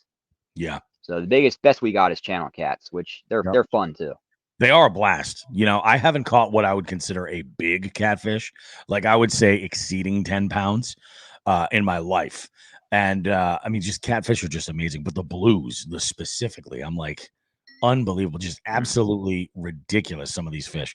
So like that mid-Atlantic area, I'm looking to try to travel as much as I can and just say, okay, so here we're going to do a send here. I might catch a bunch of species that I could catch up here as well, but hey, we're going to send it. Let's talk travel. Have you done any traveling to fish specifically? I have actually, not far, but I fished the Conowingo Dam area down in Maryland for smallmouth bass and striped bass. Yep. That's a trip that me and my buddy could take a couple of times a year. And also a really good spot up in northern Pennsylvania, northern part of the Susquehanna River. Man, smallmouth bass coming out of your ears. Man, it is so much fun. Just waiting the Susquehanna for 2-pound bronze backs that just shoot out of the water like missiles. They are just so energetic, so fun. I'm actually considering doing considering I've kind of like committed to it, but doing the kayak adventure series stop at the Susky, just because of all of the buzz about how amazing the Susquehanna is, as far as being an amazing smallmouth fishery. Specifically, smallmouth are probably among my favorite species. Like they fight unbelievably well. They're just special. I love the patterns. I think they're one of the prettiest fish that are out there. They're just absolutely beautiful, man.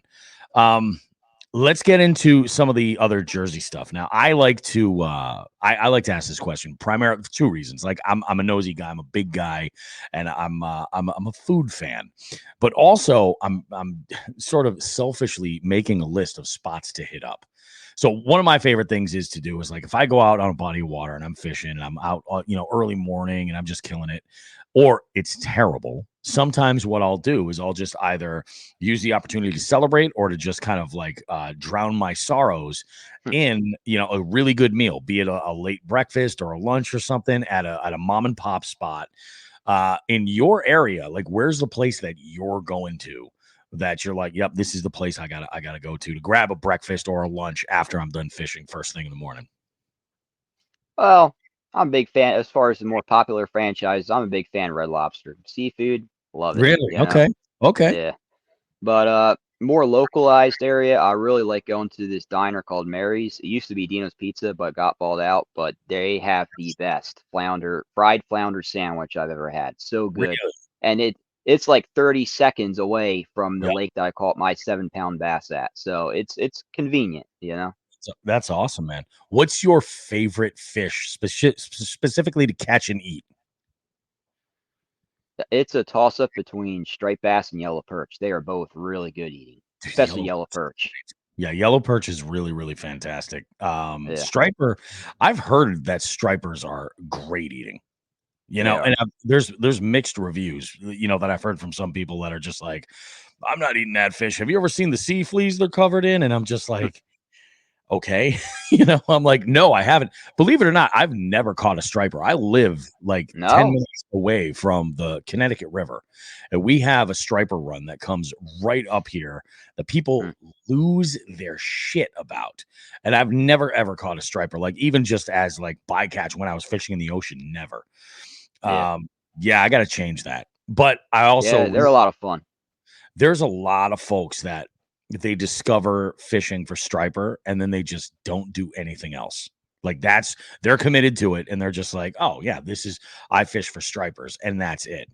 I don't want to become that guy. I hope that's not what ends up happening. Should I get into them? But it is a slippery slope, man. And then out like Cape Cod canals, yeah, it gets nuts. I mean, it's like, why limit yourself in life? I mean, why catch just one species? Why target just one species Yeah. when there are so many fish to catch and some bite better during certain times of the year? Like in the wintertime, I'm out there catching big chain pickerel and slab crappie in the wintertime because that's what's the most abundant. And then in this fall, I'll target, your striper run, your schoolie stripers that are a lot of fun to fight, largemouth bass, and in the springtime, I'm like 120% committed to largemouth bass because that's when the big pre-spawn girls with big bellies come out, That's up shallow. Yep. Yeah. Yeah. That's exactly what you're looking for. And that makes sense. I think you nailed it right there. I think the idea of like an example I like to give folks is like, look at brook trout. When they're setting up to spawn, they some of them look like a completely like different, their patterns are so vibrant.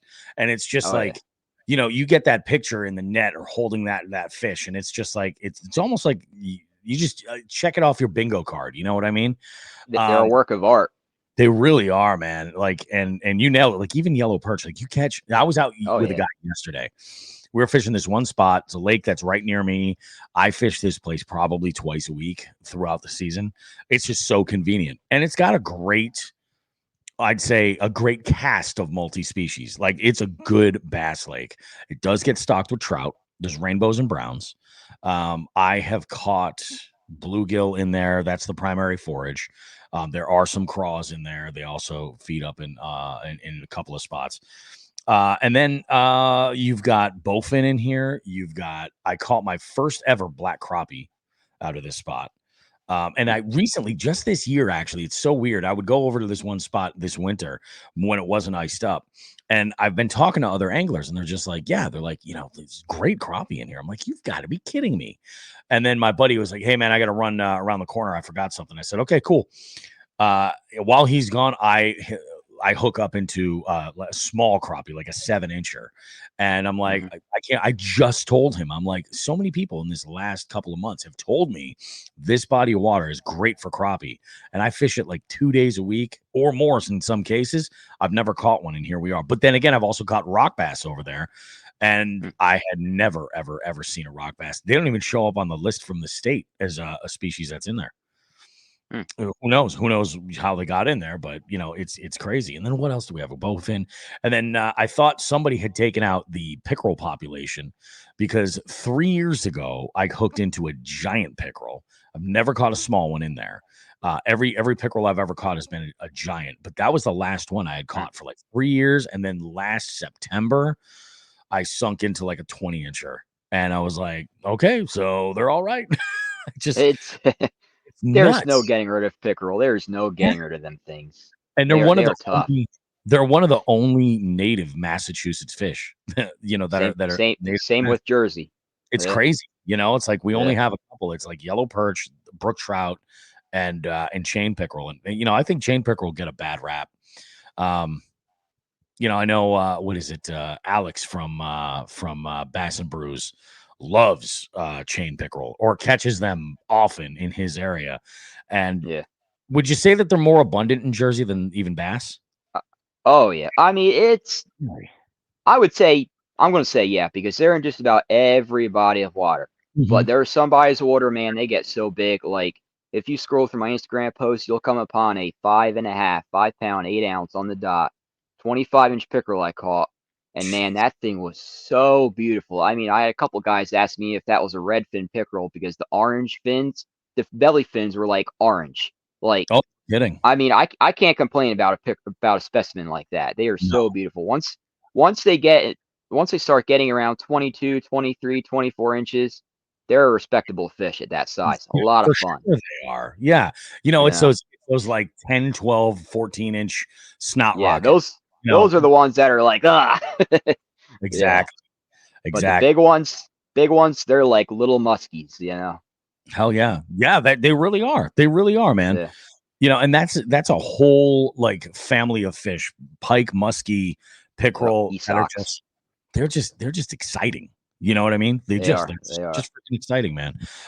Now, do you have a bucket list of spots or any kind of bodies of water around the country that you, or even around the world, that you would just absolutely give your freaking left nut to fish? Yeah, for one thing, as a big bass enthusiast, freaking Ivy. See, I've seen some of those giants that Milliken and Josh Jones have pulled out of there like it's nothing. 13 pounders like it's nothing, Yeah.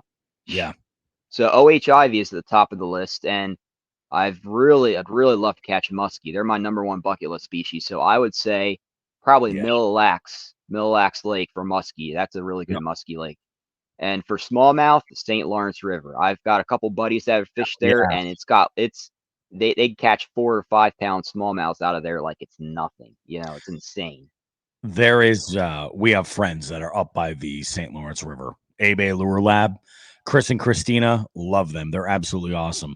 Abe is a custom lure painting operation, and this stuff is just out of this world. And they even have like rental, like lodging up there, and they keep telling me, they're like, oh, dude, you gotta come up when the smallie spawn starts. You gotta come up. It's out of this world.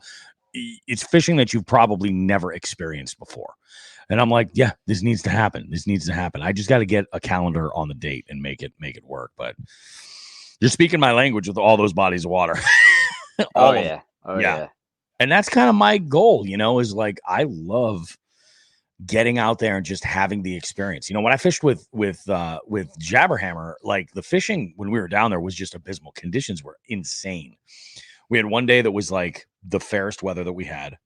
We had a second day was just torrential rain. We got soaked, had to go, we fished for like half a day. And then basically the rest of the day, we basically just dried out at camp. And then the third day, it was the rain had let up, but we were getting winds that were like sustained at 20, 25 miles an hour, which was just brutal. And, I was one of these things where I just think that the cold front that had come through had kind of turned them off. I heard that some folks were catching them, but like most of the boats that I was interacting with weren't anybody in our area. Nobody was catching a damn thing. Paul caught one, and I caught a crappie at the little pond next to our campsite, which would be a great no skunk. I'll take it. But Jesus, I drove, something like 30 hours round trip. That little crappie. I'm telling you, should have got there before the cold front, because I bet that would have been an insane. I'm sure. And that's actually what it was. He had some intel of some guys that had sunk some hooks into some sizable fish in this one area. But it's also crazy too. And I do love this. I love the challenge. Like I've fished Chickamauga and I've fished Jordan Lake, and both of those bodies of water are bodies of water that I'm not used to fishing whatsoever. Like up here, we have a lot of much more visibility. We do have a lot of tannic water up here, like that really dark, like tea-stained water. Yeah. We have that around here. Like even when you have like a little bit of like green or brown stain in the water, you still have like 3 or 4 feet of visibility. and out like down there, there's no grass. Like there's no grass in Jordan Lake. It was crazy. Nothing whatsoever. It's just like flat bottom. You got to just look for, rock piles was the big one. Rock piles and submerged wood. That's all you can. It's crazy, man. Yeah. Let's talk.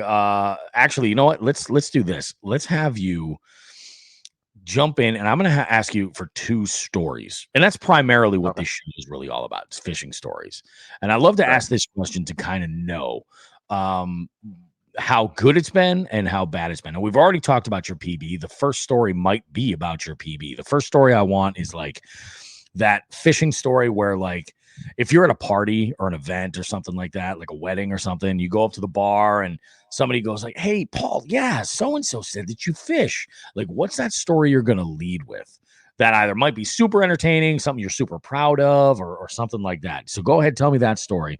And then and then the follow-up, I want the story where it was the biggest. When the shit hit the fan and it all fell apart. Oh, that's man. what it's for. All right. So I have a lot of good fishing stories. I probably told 2 of my favorites already about my 7-pounder and then meeting Ike while he catches his 7-pounder. So I'm going to talk about my previous PB, 6-pound, 7-ounce. So it was at the same lake I got my 7-11 from. Yep. It's actually a pretty small pond, but it's an okay sized pond. Mm-hmm. But a buddy of mine, Adam Mihara, you might have heard of him. He makes his own custom baits. He hand carves crank baits and jerk baits and wake baits. So he actually made me I'm a big Marvel fan. I'm a big fan of Captain America, Iron Man. But he had hand carved and painted a Captain America wake bait for me, and he's probably about an hour and a half drive from my local area. But he was down in fishing one of my lakes for a tournament with his buddies. Mm-hmm. And so he told me about it to meet me at the lake so he can give me my Captain America bait. So I met him there, and we talked, and he gave me my bait, and I thanked him, and then he went back out in his boat to finish the tournament. And I walk around to the bank to a corner. It's one of my local lakes, so I know there's a tournament going on, but I'm not going to go there and not make a few cats from the bank. Of course, so yeah. So I'm fishing this little corner. I'm throwing around the Strike King Bitsy bug, and fishing it this particular corner that actually has a pipe running underneath of it, which is a big fish magnet. And so I'm dead sticking it, and I feel a bump. I thought I pulled it into some grass. So when I lift up, I feel weight. I'm like, oh, what is this? And then in the water, I've got my polarized shades on. In the water, the biggest bass I've ever seen at the time opened its mouth and it's looking right at me, coming right at me, and that's when the hook pops out. I'm like, dadgummit, son of a gun! I just lost my PB. I was mad, but I calmed down. I just kept fishing the same spot for about 5 minutes later. 5 minutes later, the same fish bites because I feel a thump. I feel it swimming off with my bait. I'm like, oh, here we go. Swung on him, and then once I get him near the bank, I see how big it is. I'm like, it's the same one. I cut my hands on her lips. I'm like, yeah, 6 pounds, 7 ounce, Thanksgiving weekend, 42-degree water from the bank while there's a local tournament going on the water. Yeah, that was just unforgettable. Yeah, that's badass, man. That really is. Like that's freaking unbelievable, man. I mean, the same fish came back a second time. That never happens with a 6+ pounder. You know what I mean? They're smarter than that. That was so unreal. Yeah, absolutely. That is insane, man. That's banana. That's a good story. That's a great story. That Bitsy bug, you said, was it black and blue? It was green pumpkin. Green pumpkin. Yeah, you can't go wrong with green pumpkin, man. That is freaking dynamite, dude. And I'm sure it's one of those situations. You're on a body of water bank fishing and you pull a fish out like that. Like, you're not holding back your emotions. Oh, no. Everybody on the water heard me. Adam was like, man, I bet you they heard you from the top of the North Jersey. It was insane. That's what I'm saying. Come to find out, their biggest fish, their lunker of that tournament was only 4.3. I was just going to ask you that. That is freaking awesome, man.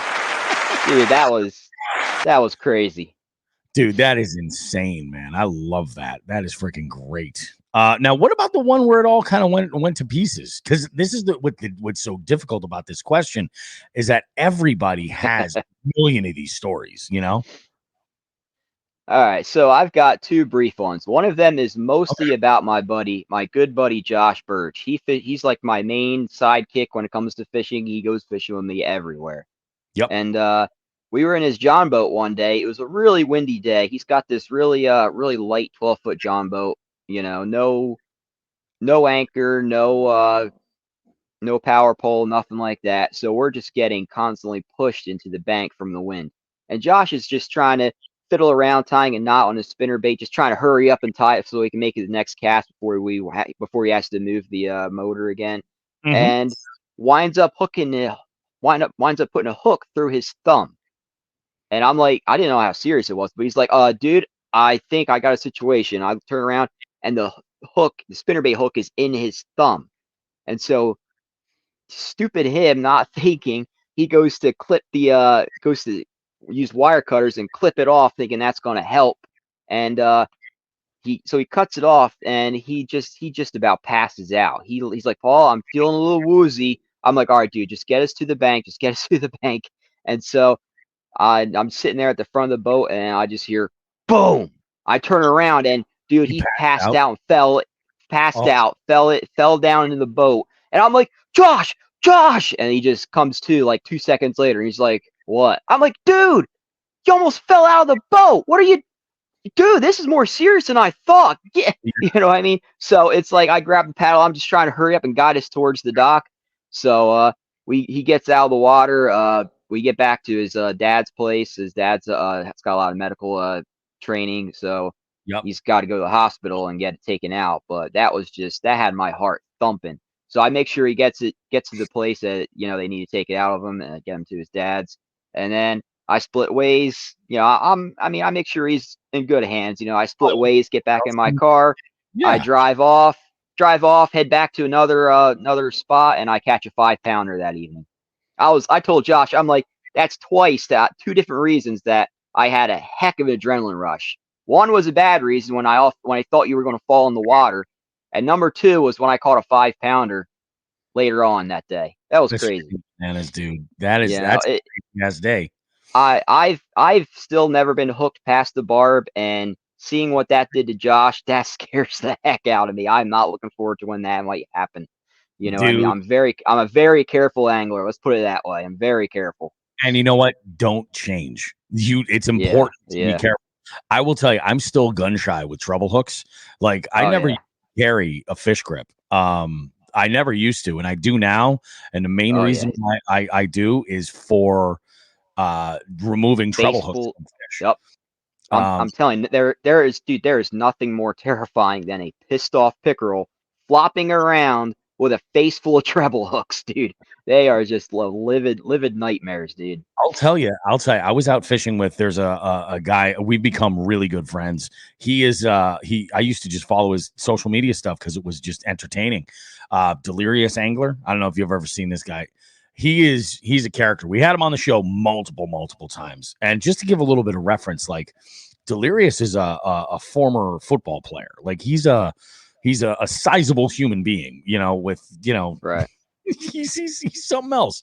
Well, we had made plans to fish on this one morning, and like I'm a dad. I got to drop my kids off at school, just my youngest, and I had to get her off to school and everything. And there was some kind of a hiccup. I was going to be late, so like my mind, I'm like, I want to get there. We're taking his boat out in this one body of water, and it actually was a body of water where I caught my PB. So I was really hoping that this was going to be a great day. He was going to get some big fish. I was going to catch some big fish. It would be great. So we get out on the water and everything's good. Now, prior to this day, like the day before, good friend of the show, Derek, owns a company, Wrangling Baits, had sent me a lipless crankbait. He knows that I'm a sucker for perch patterns and fire tiger, and he sent me this beautiful lipless. I love to throw a lipless. I generally, when it comes to crankbaits, I'm throwing square bills for shallow, lipless for everything else, just because of the versatility, Yeah. Yeah. No, he sends me this, and I just put brand new hooks on it. I'm like, this thing looks beautiful.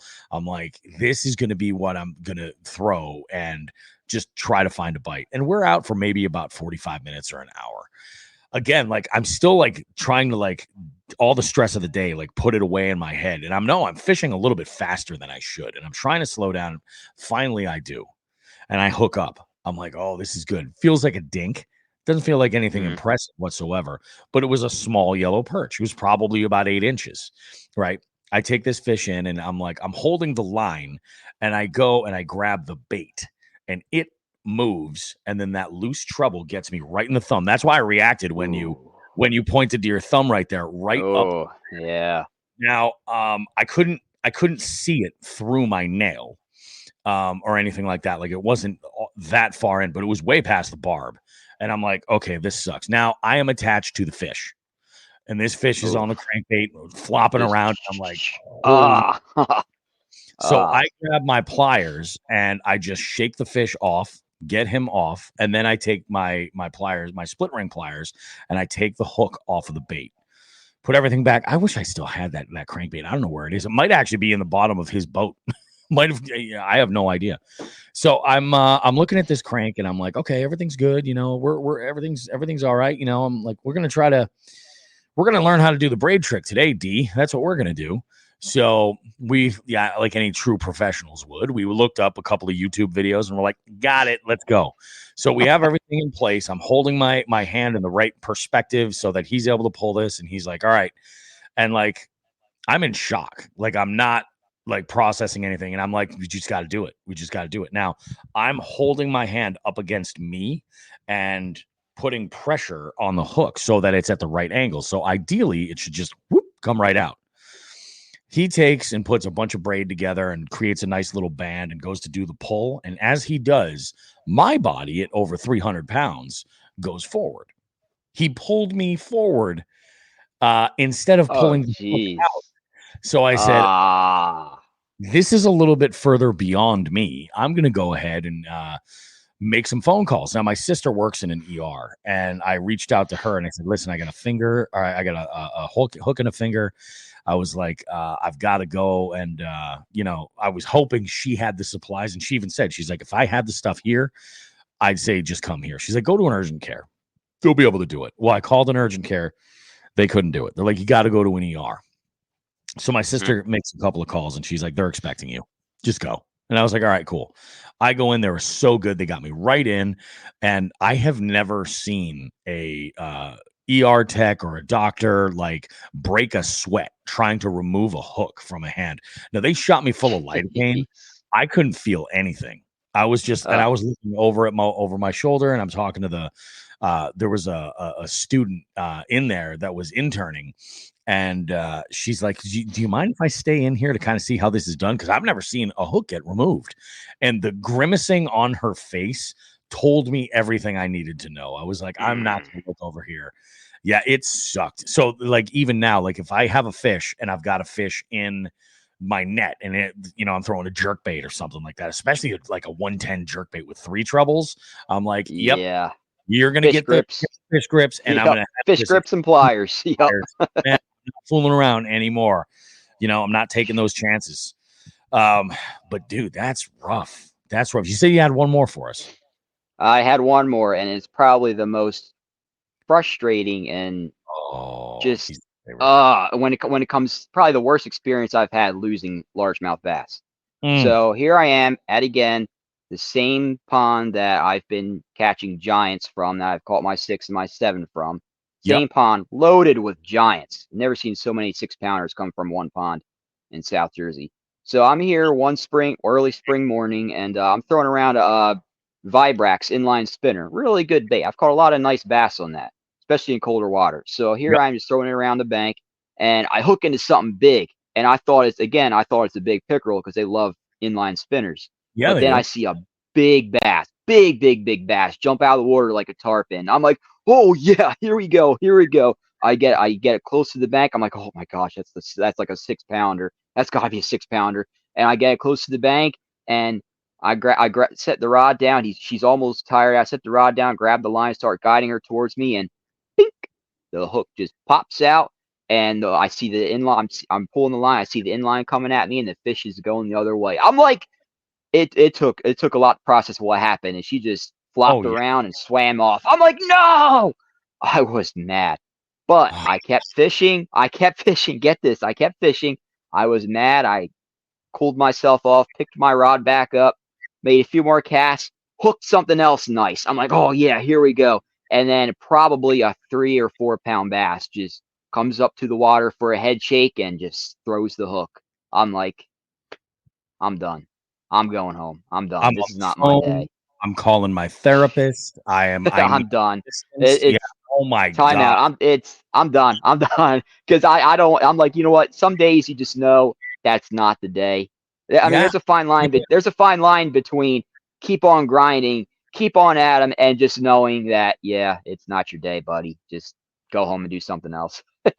It was one of those days. Yeah, and that's the thing. That's what sucks about those situations. Like Chad Hoover has a saying, and I love this saying. He goes, "You did everything right but the fight." You know what I mean? Like when you hook into a fish and like you lose them or they shake off or something, they're like something had happened there. And I get that. Your situation, that you just got screwed because you had the bait come back to you. There was a day last summer, and I was throwing around that swim jig with like a 5-inch paddle tail. And I'm chucking this thing around all this wood, and I'm trying to work out. And I had actually already caught a couple of giants, and I'm like, I was feeling great. And this is the weirdest situation. So I have this bait. It goes down toward the end of this laydown. It's relatively deep in this area. And I let it hit the bottom. And what I do is I just kind of like do the Alabama shake on the way out. Like I'm reeling it in real slow, but I'm moving my rod tip to give that secondary action, and it gets hammered. Like I said, I've already caught a few tanks on this exact same presentation. So I'm like, oh yeah, here we go, baby. This is going to be a big one.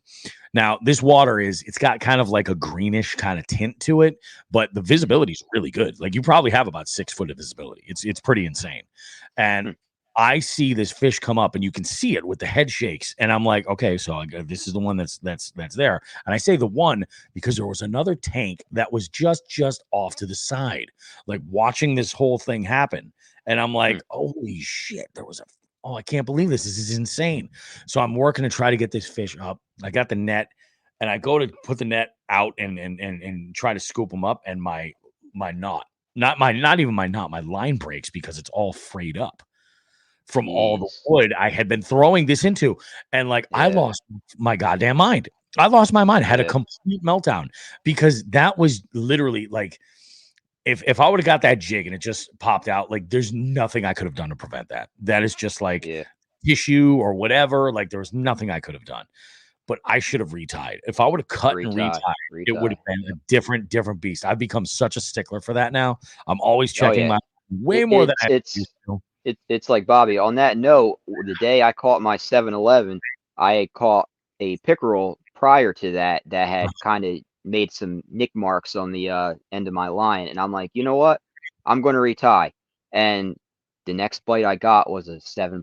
You know what I mean? That's what my buddy Tommy said, dude, it's a good thing you remember to retie because you would have lost that big bass. Think about that. Yeah, absolutely. Because you look back at it and you're like, that's something I could have prevented. And that's like, fish shakes off or something. You got to just chalk that up to like, hey, it is what it is. Yeah. If they spit the hook, it is what it is. Yeah. Dude, that's wild, man. That is freaking nuts. I'll tell you, dude, a Vibrax freaking rocks, especially in cold water. Yeah. Especially in like, if they're even just a cooling trend, it's like, they just freaking slap. And I feel like inline spinners just get I don't want to say they get the shaft, but I think they get often overlooked. Although, I don't know if you've seen, if you pay attention to what Dark Horse Tackle has going on, but Picasso has this inline spinner that is just insane. It's just insane. It's like a weedless swim bait hook with a wire that comes off the tie and a big hammered like Colorado blade and a wire tie at the end. It is just insane. And it looks freaking awesome. So I'm thinking that might be a nice pike bait, actually, to tell you the truth. Pike or pickle. There you go. You like shiny shit. But good stuff. Paul, thank you so much for being part of the show, man. This is absolutely awesome. Yes, sir. Do me a favor before we let you go. If you're working with anybody or you want to just let folks know where they can find you on social media, see some of this amazing New Jersey bank fishing action. Let the listeners know and the viewers on YouTube exactly where they can find you and what they can look forward to. And if you're working with anybody at all, feel free to shout them out too. Yeah. Well, I wouldn't even consider myself a content creator. I don't have any sponsors. I just love catching fish and posting what I catch. That's all there is to it. I'm just a bank beater that just loves catching fish and sharing my fish. So you can follow along with my fishing adventures on Powerbait_Paul on Instagram, and then on Facebook on Paul Seward and Powerbait Paul on Fishbrain. I do frequent posts on Fishbrain too. Nice, dude. So, that's awesome. Thanks for having me, Bobby. Dude, it was really, really awesome. Sit tight. Don't go anywhere because for YouTube, I have something I want to get into exclusively. So we'll wrap up with that, but I'm going to wrap up with the audio listeners right now. Folks, thanks so much for tuning in and listening with Powerbait Paul. It was great to have him on. If I ever find, and I'm going to find myself in Jersey. I mean, it's just going to happen. Oh, yeah. Let me know. Yeah, absolutely, man. We're going to go out, and I am always down because I dabble a little bit in the overlanding and stuff like that. I'm always down for a bank send and camping. I'm into it. Do you carp fish at all? I've caught a few carp on accident. I've actually had like an 8-pounder grab my grub that I caught on 6-pound line, so that was fun. But as far as targeting them, not really. Yeah, I like to say that I dabble a little bit. Like I definitely, mainly for, I'm trying to say I dabble for the multi-species scavenger hunt. I'd love to see you get in on this too. We'll talk about that later, but let me know. Guys, we will be back with more Jigs and Bigs coming up right after this. Don't go too far.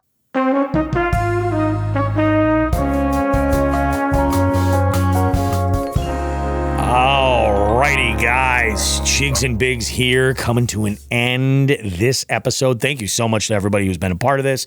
We got a bunch of folks. We are live streaming still on all of our social platforms. We're on our Facebook page, live streaming there. We're on YouTube, full public viewing. Go ahead and, everybody's chiming in. And we're even on Instagram right now, and some folks on Instagram have been chiming in, which is pretty awesome. We still got a bunch of people over there joining us.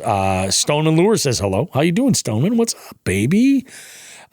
It's great to have Powerbait Paul on the show, man. Paul was absolutely awesome. It was a great conversation. We had a good time. There is a nugget of this. Paul and I talk a little bit about music. He is a self-proclaimed metalhead, and we talk a little bit of music. That segment is going to be on the YouTube interview that's going to show up.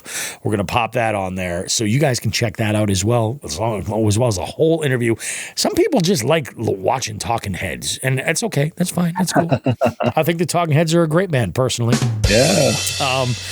But so I had mentioned kind of as a random crowbar into the segment that whole Nickelodeon documentary series that's been on I think it's on Apple TV, and it's been getting a lot of buzz, man. And like, I don't want to weigh in like my opinions on it or anything like that.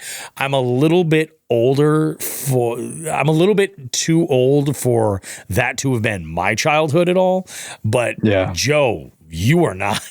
That's like right. No, and it's crazy because like right when Nickelodeon in its heyday, I lived down there. Like like I was in the audience for Double Dare once. I went there because I lived in that area. The Hidden Temple, and then and then we watched. We were audience members for All That. I think it was All That. For All That. So you saw one of the fucking what the hell's the dude's name? Dan whatever. His deals. Okay. Oh, Dan Schneider. I mean, okay. Yeah. I was young, dude. So it was like, you had no idea. So All That I didn't really, watch that much, being younger, but when we're sitting there watching that, I'm like, oh, let's just leave and go on the rides, Yeah, exactly. No, it was intense, man. The watching that, I was like, holy fucking shit. Like there was some shit that went down. I highly recommend watching it because it's very, very I'm gonna watch it now. But I watched something else that was on Apple TV too. and I know I mentioned this, God, was it this year? Maybe, when it came out. There was a movie. I love horror movies. I love specifically in the horror genre. I love slasher movies. I love the Friday the 13th series. I love it. Yeah. It's one of the best. It's one of my favorite franchises that's ever been. I also love, like, a lot of the other classic slasher movies. Texas Chainsaw Massacre is in there. Okay. Dude, yep. I watched Winnie the Pooh, Blood and Honey. Oh, God. That is 84 minutes I will never get back. Oh, there's another. I don't know if it was Apple TV. I was scrolling the other day. It might have been Netflix or one of the other ones, but it was it had something to do with this family that, like, moved to Norway, and there was a gnome, like a Christmas gnome that was, like, murdering people. I don't know, something like that. Yeah. Yeah, I think I spotted that too. I think it might be Apple TV. I was amazed because I really wanted this movie to be, because I thought it was so cool to take something that was so, like, innocent and childlike. You want some honey? And then make that motherfucker just an absolute killing machine. And it was, dude, it was just so weird. But, like, there were so many, like, people hate it. It was voted, I think, from Rotten Tomatoes, the worst film of 2023. And I don't disagree. I don't disagree. They're running out of ideas, man. They really are. But there's a sequel coming out. Like, so my thought is this. I think that, like, the producers and the writers of Winnie the Pooh, Blood and Honey, I think all they're trying to do is to capitalize and make it like a Sharknado. Remember how much of a shit show Sharknado was? But there's like 50 different Sharknado movies. Yep. And I'm like, even like Cocaine Bear. That's God. People are loving that movie. I never saw that, and I've been wanting to see it. I think I'm gonna go. I'm gonna pop some edibles. I'm gonna go and sit with the wife on the couch, and I think we're gonna watch Cocaine Bear. I think we need to. Perfect. I think that's a good idea. What a night! Really, really know how to, like, bring it to that next level. This was awesome. I will say this. Jay Manning had put something in here, and I do want to reflect these sentiments that all of you folks that are in the live stream right now, if you're enjoying this and you like this experience, we do live stream every single episode exclusively for our jig heads. There's a private YouTube link that you get sent every time that we record the show. So you get all of the in-between kind of stuff, the conversations, and some of these discussions that go... They get pretty deep. We get a lot of Q&A that does not necessarily make the show. And we're actually bringing in some additional, some additional levels for the jig heads that will include, like, specialty live shows that will happen exclusively within the Patreon format or on the private YouTube or something like that. But that is coming soon too. So if you like this and you like the idea of having this show get put together and being able to experience it, like, in the moment and comment and all this stuff, like Pat Martin says right here, the costumes were so bad in Blood and Honey. They were god awful. Don't even get me started. Like, I can't understand how Winnie the Pooh looked kind of like Winnie the Pooh, but Piglet looked like fucking, what was it, Bebop or whoever from Teenage Mutant Ninja Turtles. Like, but Piglet looked like he should have been in Slipknot, dude. Like, it was crazy. He had tusks and everything, but, like, Pooh looked like Pooh, except he was wearing overalls. And apparently that's what it was. They were able to do I think I read somewhere that they were able to do this show or able to do this movie as long as Pooh wasn't wearing just a red shirt. So they put him in, like, overalls and a flannel. Yeah. And I think it was the red shirt. Disney was like, and they're like, okay, fine, fuck you then. Do they mention them by name and stuff? They do. Dude, Christopher, I'm gonna spoil it right now. If you haven't watched it. Yeah. So Christopher Robin goes back to the 100-acre woods with his fiance. And basically what happens is, and this is what I think is bullshit, they describe it. I think there's even some on-screen text where they say basically the forced, his friends got pissed that he had left. And he would, the thing is like, he would bring them food, like, from the kitchen and everything. So they depended on him. Eventually they had to eat the one that was dying. And I think it was Eeyore was dying. So they ate Eeyore. And then they started to, when they ran out of food, when it was Piglet and Pooh, when they ran out of food, they just started eating humans. Somewhere along the line, Christopher Robin's house became like an Airbnb or something like that. And like this random group of girls went for like a girls trip. You see where this is going. And they all got picked off one at a time. But it's like, so how did Winnie the Pooh and Piglet learn how to drive cars or use a fucking chipper to, destroy a human being? Like, there's so much shit that I was like, oh, God. I get it. It's a slasher movie. I love it. Matt's getting into it. He goes, I figured out how Blood and Honey was made. The original book rights became public when the movie was made. That's right. So he goes, it's so that's pre-Disney and anyone can use it under parody rights. Okay. That's exactly right. It was the red shirt that they couldn't do because now it's a Disney thing. Okay. Yeah. Gotcha. Oh, and that's why Tigger wasn't in it. Yeah, Tigger wasn't mentioned at all. Okay. Wasn't mentioned at all. So, I don't know. It was kind of interesting. I have no idea where it's necessarily going to go. There's a fucking sequel for it, but man, it was just fucking bananas. Just fucking bananas, man. Oh, good Lord. What a great show. You guys are amazing. Awesome Give show. yourselves a round of applause. You guys are absolutely awesome. Instagram folks, I hope this was an interesting, experience for you to see the recording of this show and how we all put it together. I appreciate you guys. We're going to go ahead and wrap this sucker up. We will see you. That's my man right there. Nick says, Piglet is the obvious first choice to eat. Am I wrong? Spit roasted? No, 100%. 100%. Cut his feet off and pickle them. And that's what I'm saying. Go for it. Nice job. Yeah, it was just fucking nuts. Fucking nuts. I hope you guys have a good one. We're in the Northeast. This weather, it actually looks like we're supposed to get rain for a good chunk of this week. Going from like Tuesday or Wednesday all the way into like maybe even Friday night. And it looks like it's going to be pretty significant, but who knows? The way things have been going lately, it's like things change up like the day before all the time.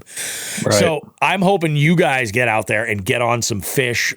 Do the best that you can. Remember, start out obnoxious and see how it works. Let us know. Am I talking out of my ass? You know, what's going on? Let me know how you make out with it, folks. And if you're catching them, do us a favor and make sure to tag us on social media. We'll definitely go ahead, get in the comments. We'll hook you up with some likes. We'll share your stuff as well, and we want to know that you guys are catching them and loving this Jigs and Bigs content. So we appreciate you guys.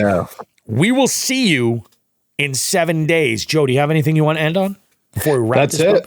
That's it, man. Appreciate you guys. Thanks for interacting, and let's do it again soon. You guys are the best. Have a good one.